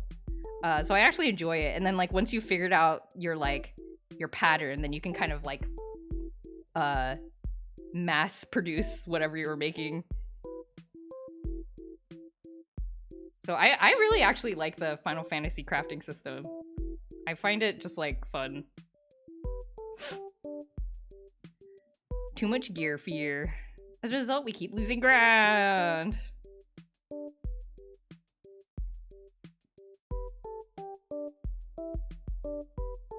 Oh my gosh, what is this? Oh my god, we're getting to the end. We're almost done. What MMOs do you usually play? Or do you keep jumping? So I have done a good job sticking with Final Fantasy 14. So I've played that for many years. And actually, I really hated it at the beginning. Because I did not like Realm Reborn at all. Like, I was like, who are these idiots? Like, I did not like the characters. But I kind of just stuck with it because the reason that I've stuck with Final Fantasy to this day is because of a certain character named Imeric from the Heavensward expansion, because he is a very good-looking elf man, and I was like, okay, I'll keep playing for the elf man. And I was like, I will help you, handsome elf man. And I stuck with the story, and then the story, you know, the writing got better, and like I think I started to warm up more to the characters. And now it's like one of my favorite games ever, like period. Out of all games, not just MMOs. Yeah, I play that pretty regularly.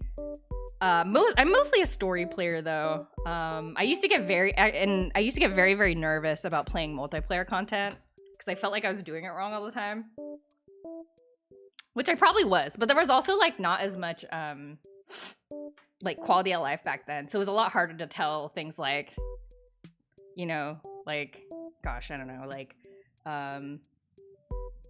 am I doing my tank stance correctly and stuff. And like back then it was like you had to toggle between 2 stances and not just like turn a stance on and off, and then there was like other things. So it was hard, and then it got easier with like changes and things. No one is immune to cute elves. Yes, he's a very handsome man. So I stuck with it, yeah. And I think that's probably the one that I have played the longest. I was a big Guild Wars 2 player back in the day. Not that I got like super good at it or anything, but like I enjoyed the story of that a lot. And I want to go back to it actually, because I know and actually in a way oh, I'm making the letters too small, I think.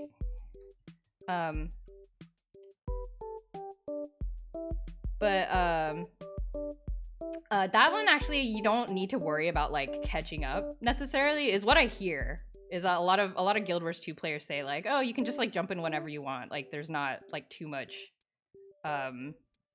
you know, like gear creep or whatever. And I'm like, okay, but then like with that in mind, I just like have never gotten back into it because I like feel no urgency. So really the only reason for me to go back is to like catch back up on the story, which I do want to do.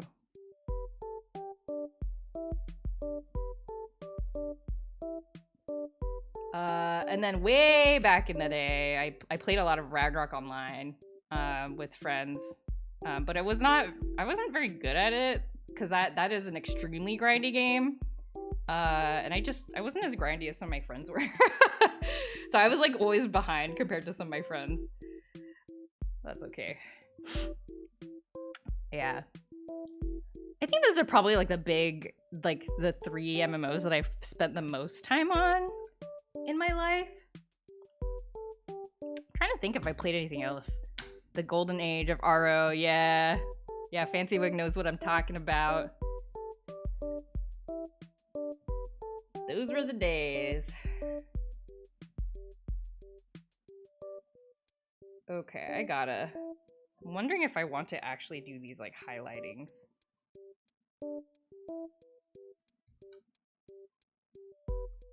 Kind of like this green highlighting for instead of pure white. Ah! I actually minimized my drawing screen because I was trying to zoom in. There we go. What else did I play? Has my drawing tablet been off this whole time? Oh no. Have I just been floating in the void? Oh wait, no, it's back. Okay, whew. Back when you could actually hunt angelings and devilings on a server relatively peacefully without whatever pay and mini-boss spawn tracking exists in the mobile game now, yeah. But I'm gonna be honest, I actually really like the mobile game. I did play the mobile game version. Well, one of the many, the oldest ones. And I really like the story, actually. Because it actually guides you through a lot of the lore of Ragnarok Online that the base game, the original game, never walked you through. You just kind of had to like find snippets of things here and there. And then of course there's like completely new characters that are not in the old game. But like I really liked the mobile game story. It was just it was not very well translated though, which makes it a little bit hard to keep up with.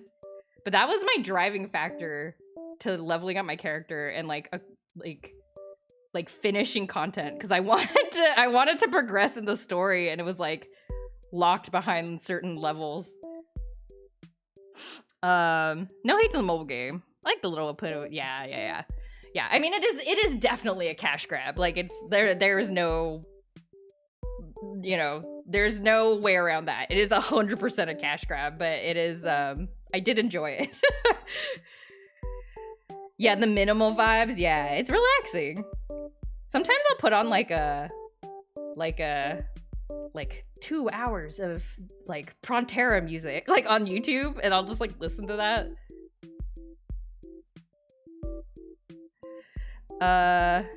Sorry to interrupt on this convo, but is this gonna be on your Etsy? Oh, that's a good question. I don't know. Would people buy this? I don't know. I had not thought about that. That's a really good question, Beeb. I mean, I suppose I could. Like a little square painting? I don't know. Maybe I could. I was planning on trying to do like a little booklet like I've done before. For like Drawtober. I want to put my Huevembers in a booklet as well.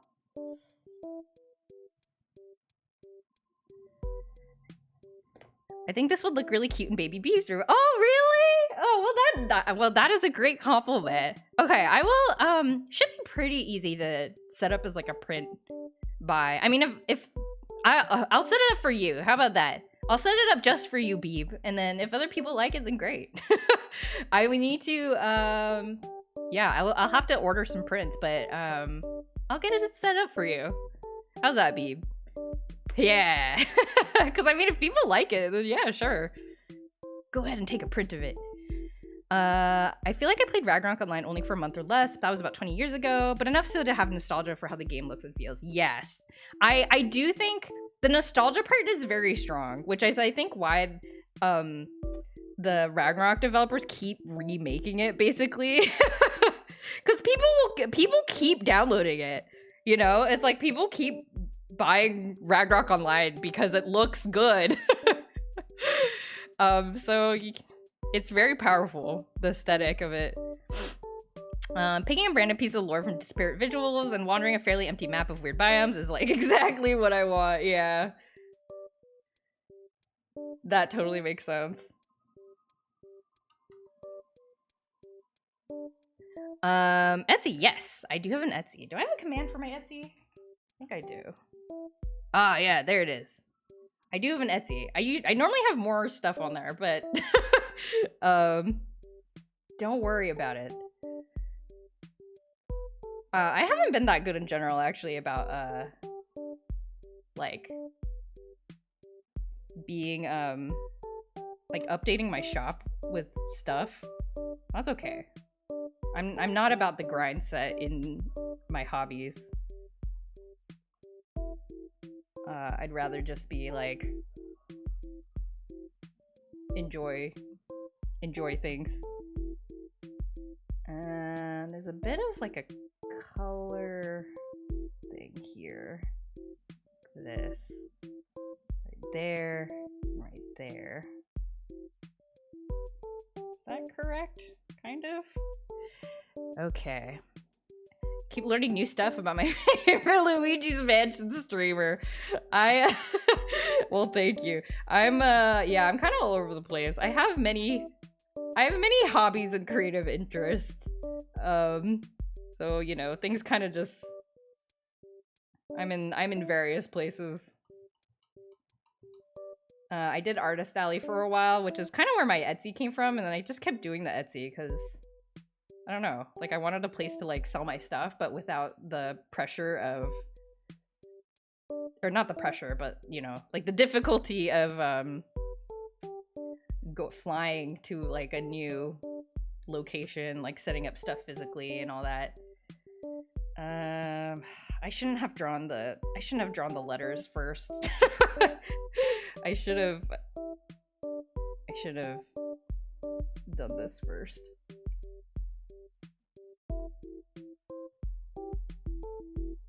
Yeah. Okay. Oh, I've got to sneeze.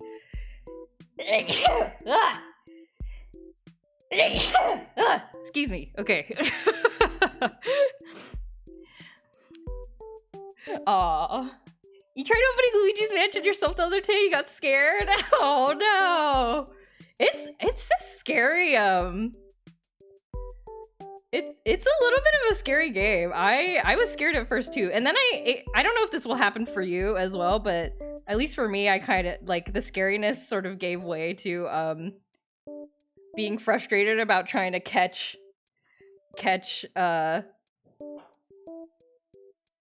ghosts and being like, get back here, you stupid ghost, and then became less scary because I was just like mad. Thank you. You're a chicken babe girl. That's okay. Beeb, you can be as chicken as you want. Luigi's Mansion will be there waiting for you when you're ready. Do whatever you need to. Okay. I think we've got most of the... I feel like I got like a little too detailed with the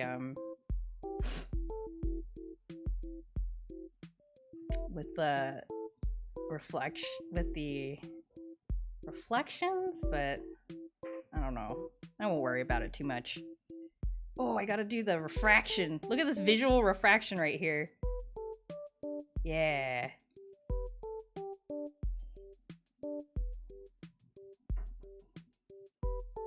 Oh, wait, no, wrong color, wrong color.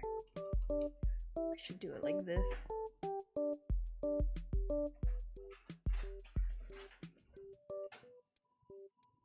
Yeah, like that. Okay. I have to put an order for 15 of your jars. Well, thank you. I feel like I don't like this dark orange. Should I make it like a more orange, more saturated? This? Ooh. I think I do like that better. Do I like that better? Or should I keep it kind of like a green? I can't tell.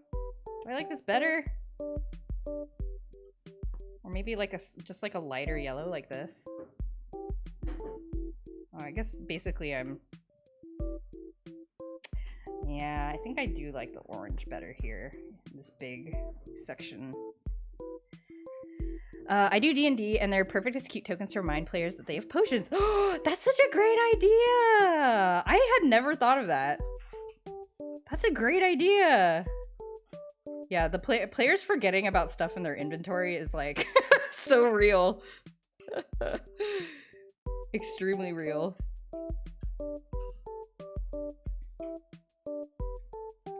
Okay. I don't know. Should I stop fussing with this? Should I just call it done? I can't tell. Do you play D&D? I sure do. I mean, I haven't in a while. But I did do like a long Final Fantasy 14 themed one with some friends. That was really fun. That lasted like a couple of years actually, and that was my first time DMing. And I enjoyed it so much, and that's how I learned that I like DMing more than I like playing. Like I like responding to what other people do, rather than trying to come up with stuff myself. Like I feel like I'm better at it.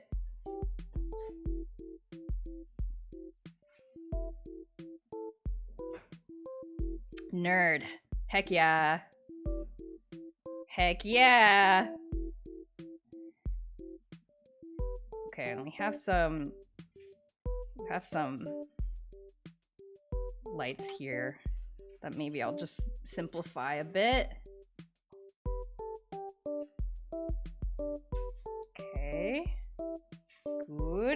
this look like a plastic thingy? It kind of does, right? Kind of looks like a plastic thingy.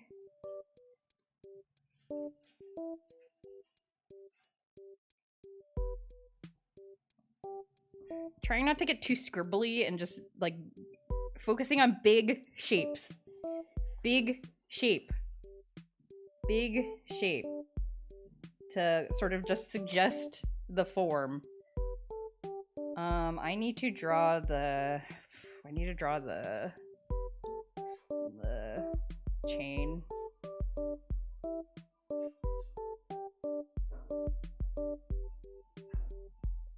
Go.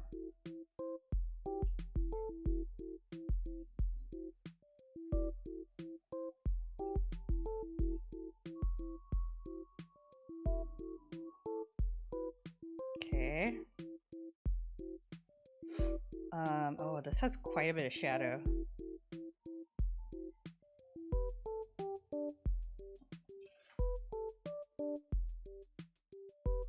Let's see. Also, don't want to get too detailed here, so maybe I'll just be like...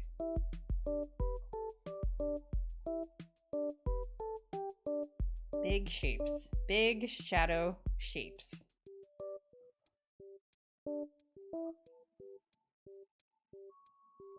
Well, the shadows are kind of tall. I guess because the beads are very... little chain thingies are quite big. Okay, somehow like drawing in this chain thing is like very... really finishes it off.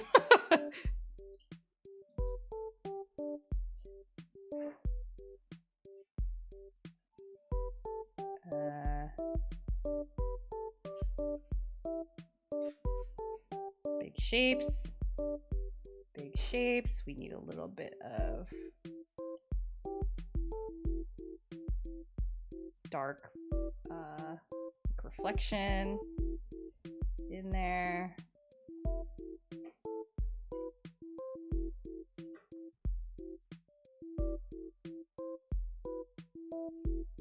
How's that look? That looks pretty good.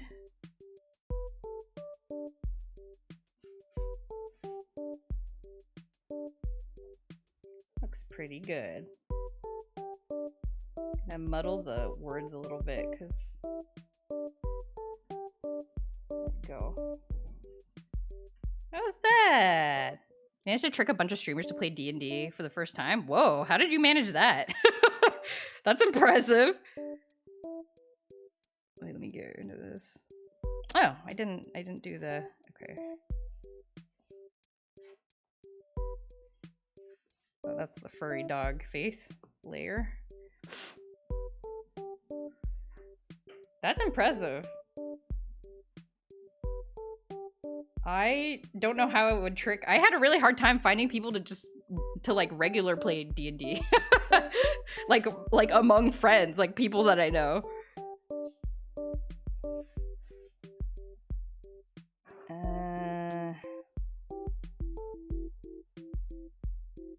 Let's see.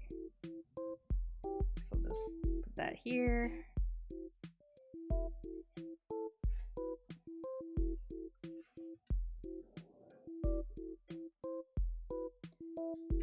Okay, that's good. Got a little palette going, and then I want to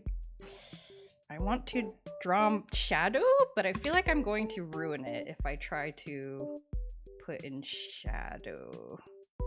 Manage is a strong word. We've yet to even schedule anything. It might be a big collab or just an off-stream test. Ooh, yeah. I mean, I think it makes sense to do an off-stream test. Especially if you have people who haven't played for the first time, they might feel very self-conscious. I mean, I'm sure you know this. It sounds like you've played a lot before. But if it were me, if I was like, okay, I've agreed to this thing, I would be like scared. Okay, I'm gonna try to paint in some shadow, I guess, based on the reference picture. Just make the...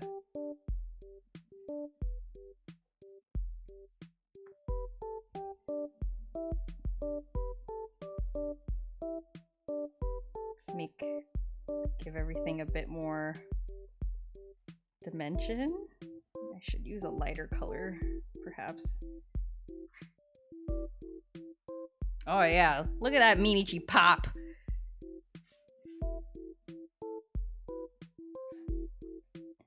This is so fun! I feel like I'm painting for real.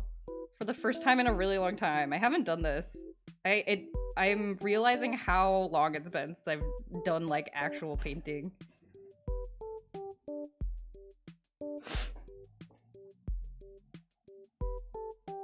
And it feels great.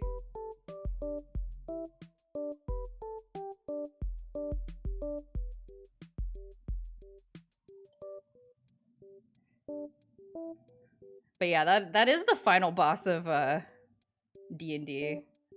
Scheduling. Scheduling is the final boss. Do you know, like, are you gonna do just like a regular, are you gonna do like a Forgotten Realms campaign, or like what kind of setting did you reel them in with?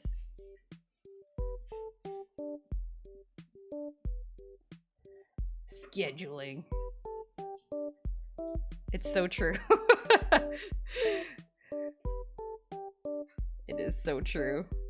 I've played, I got some people, my sisters actually, I kind of roped them into playing D&D with me once, like just like a little one shot, by basing it off of Humblewood. I don't know if you guys have heard of Humblewood, but it's the like, it's like the cute forest animals. Somebody made like a forest animal setting for 5e. And I think that's quite appealing to a lot of people who may not normally be interested in D&D. And then I got one friend to play a one shot with me, and he famously was like, he's like, I know I'm a nerd, but like D&D is like too far. But I got him to try it by tempting him with a Pokemon setting. And then he played Baldur's Gate 3 and then was like, I take it back. Take back all the mean words I said about Dungeons and Dragons. And I was like, that's right. Haven't even gotten that far yet. There's a focus on assembling enough streamers before we get around to the tone and stuff. Ah, okay. No, that's fair. That's fair. Yeah, I really want to play, actually. I need to find some people who would enjoy this. I do think I have some folks in mind, but like I guess it's more, actually, no, it's not a matter of finding people. It's more about like, will I have the time to do this? I want to play a Paper Mario themed like TTRPG adventure where we like make characters based on like the different Paper Mario you know, like creatures. And then and so somebody's made like a homebrew like Paper Mario thing. And I have a bookmark. Like I'm ready to go. But and I know I have some, you know, a lot of my artist friends are really into Paper Mario and D&D. It's just a matter of finding time and who's like willing to DM it. Which I suppose I could DM it probably. But I always feel like a lot of imposter syndrome about my DMing.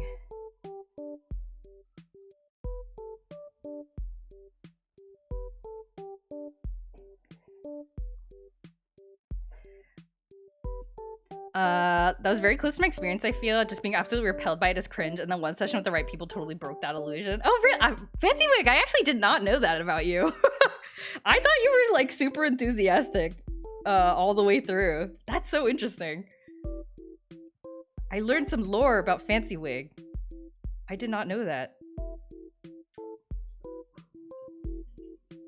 Scheduling is the final boss, that's right. That's what I'm saying. Our mutual friend who DM'd our first sesh had to really sell me on it. Really? Huh. I did not know. That is bonkers. That's bonkers knowing how much you love D&D now. That's so funny.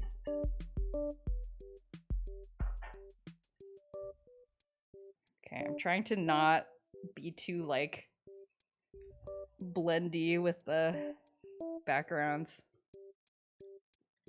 Okay. Just painting the backgrounds, making it a bit more interesting. Now you're very bought in. Yes. You're extremely bought in to D&D. Maybe this corner is too dark.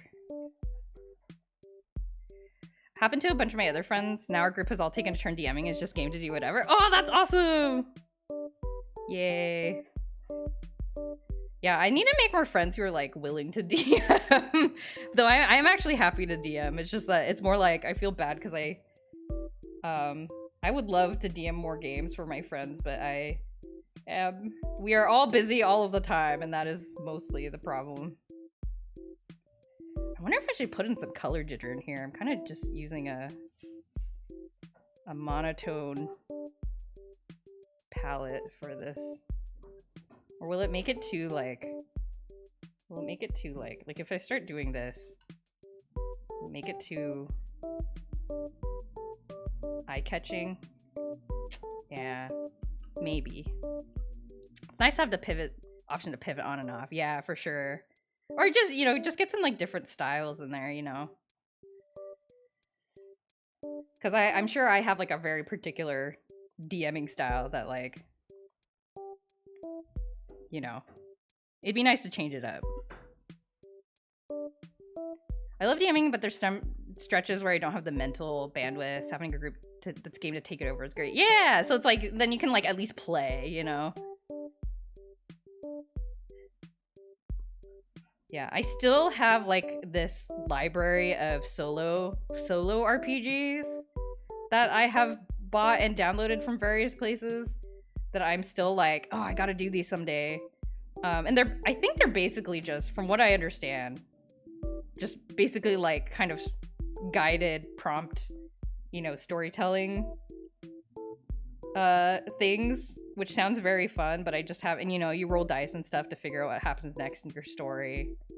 And I have books from, like that I've kickstarted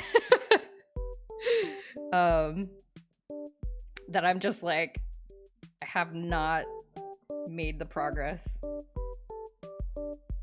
I have just not sat down to do it. Good for the players too to have different DMs so that the experience doesn't get samey, even as good. Yeah, and then you learn from each other too. Like, I feel like whenever we play with a new person, or, you know, even just, like, cross-pollinating, like, you have a player in your group that normally plays with a different group, and they are sometimes like, oh yeah, like, my DM does it like this sometimes, or, like, in our group we, like, do this, and you're like, oh, that's such a great idea. You, like, learn so much. I don't know. It's, like, fun. It's fun. D&D is good. I like D&D.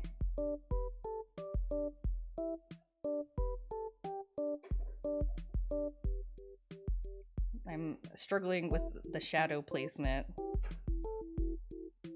feel like I messed it up. Whatever. It's okay. A lot about DMing different approaches. Yeah, exactly. Exactly. Ones that enjoy character development deep dives and big lore. Yeah, like when I first played with my my friends who normally they play with each other, but I went on like a I went on a fishing trip with these friends. We did not catch any fish, but I went on a fishing trip with these friends, and it was my first time playing with them. And I DM'd a one-shot for them, and it was very interesting. Like, they get so much more into, like, the character development than other groups that I've played with, and it's, like, so fascinating how much they, like, think about their characters. Like, I'm talking, like, they came ready with, like, they made their own fan art for their characters. They were, like, drawing, like in the weeks leading up to the one-shot, well, you know, they had made their characters, and they were, like, drawing fan art of their own characters. They were, like one of my players made, like, a Spotify playlist representing their character, which I thought was so cool. And I was like, I have never played with anybody who does this. Like, usually I'm, like, struggling. I'm, like, struggling to get people to, like, think about their characters. The ones that get really into the mechanics and potential for combos and emergent interactions regardless of the stories. Yeah, like interacting with the world in different ways. It's cool. Using your imagination is cool, actually. Having an imagination is really cool. I am bothered by like the shape of this shadow here.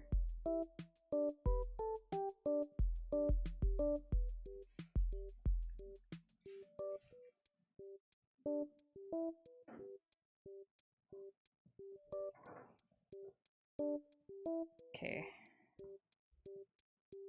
Maybe this is good enough. All right. I think we can call this done. Should I sign this somewhere? I don't know where to put my signature. JoJo story.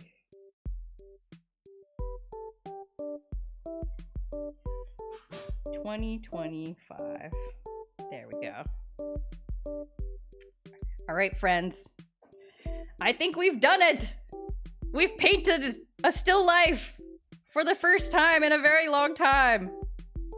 I like it. I like it. I think we'll end it there. Looks great. Thank you. Thanks, Fancy Wig. I'm proud of myself. This turned out way better than I expected. Pepperly, oh, thank you. Hey, Pepperly. I was very prepared for this to be, like, much more agonizing, but I am actually quite proud of this. I think it looks good. I like that I, went a bit more saturated with the shadows, and I think that really helps. I think it also really helped that I took a photo, my reference photo, on like a background that isn't like white, because I think that helps the colors kind of, I don't know, it's like more fun to paint with the colors that way, I think. So I'm gonna have to keep doing that, because normally when I take reference photos, I just take it on like a, you know, like a beige table or like a white countertop. But I think that actually makes it a lot harder to paint. So that's the pro tip for you, I guess. That's a pro tip I'll leave y'all with. Gosh, okay. Oh, that was relatively fast. 2 hours. Not too bad. Not too bad for a yap and painting session at the same time. All right. Well, let's end it here. I'm gonna make sure to save. And I guess at GamerBeeb's request, I will have this set up in the Etsy in the Etsy shop at some point, hopefully soon. But thank you all for coming. Thank you for keeping me company while I did some drawing. And I'll be next streaming on Tuesday, 8:30 p.m. Pacific time. We will be continuing with Sakuna of Rice and Ruin, and I'm actually 90% sure we will be finishing the game then, because I did look ahead in a walkthrough a little bit, and I think we will be finishing it. Like, I think basically the final boss is like, there's a couple of quests left to finish up that I've done some preparation for, to kind of learn a little bit more about some of the characters. So we'll do those, and then I think it's basically the final boss. So I'm pretty sure we're gonna be finishing Sakuna on Tuesday, which is kind of crazy because we've been playing through that for a long time. All right, let me see if there's anybody to raid right now. Who is online right now? Loading. My Twitch dashboard is loading. We're loading. It's still loading.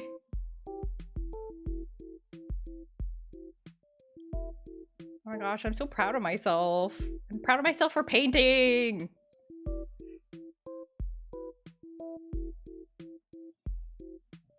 It's still loading.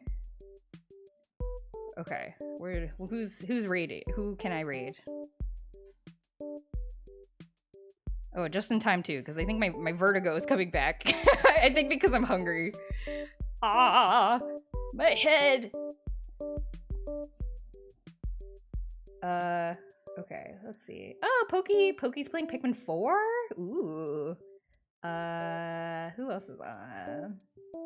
Yeah, let's go say hi to Poki. Oh, they just got on, it looks like. Okay. I don't know anything about Pikmin 4 or Pikmin in general. But we can go say hi to Poki, keep them company while they try to not let their Pikmin get eaten. So yeah, have a good weekend, rest of your weekend, everybody. I hope you have a great start to your week, and I will see you on Tuesday for Sakuna, the finale, probably, very highly likely the finale, and I will see you then, if you're interested in that. Goodbye, everyone! Bye! Go say hi to Poki! Bye!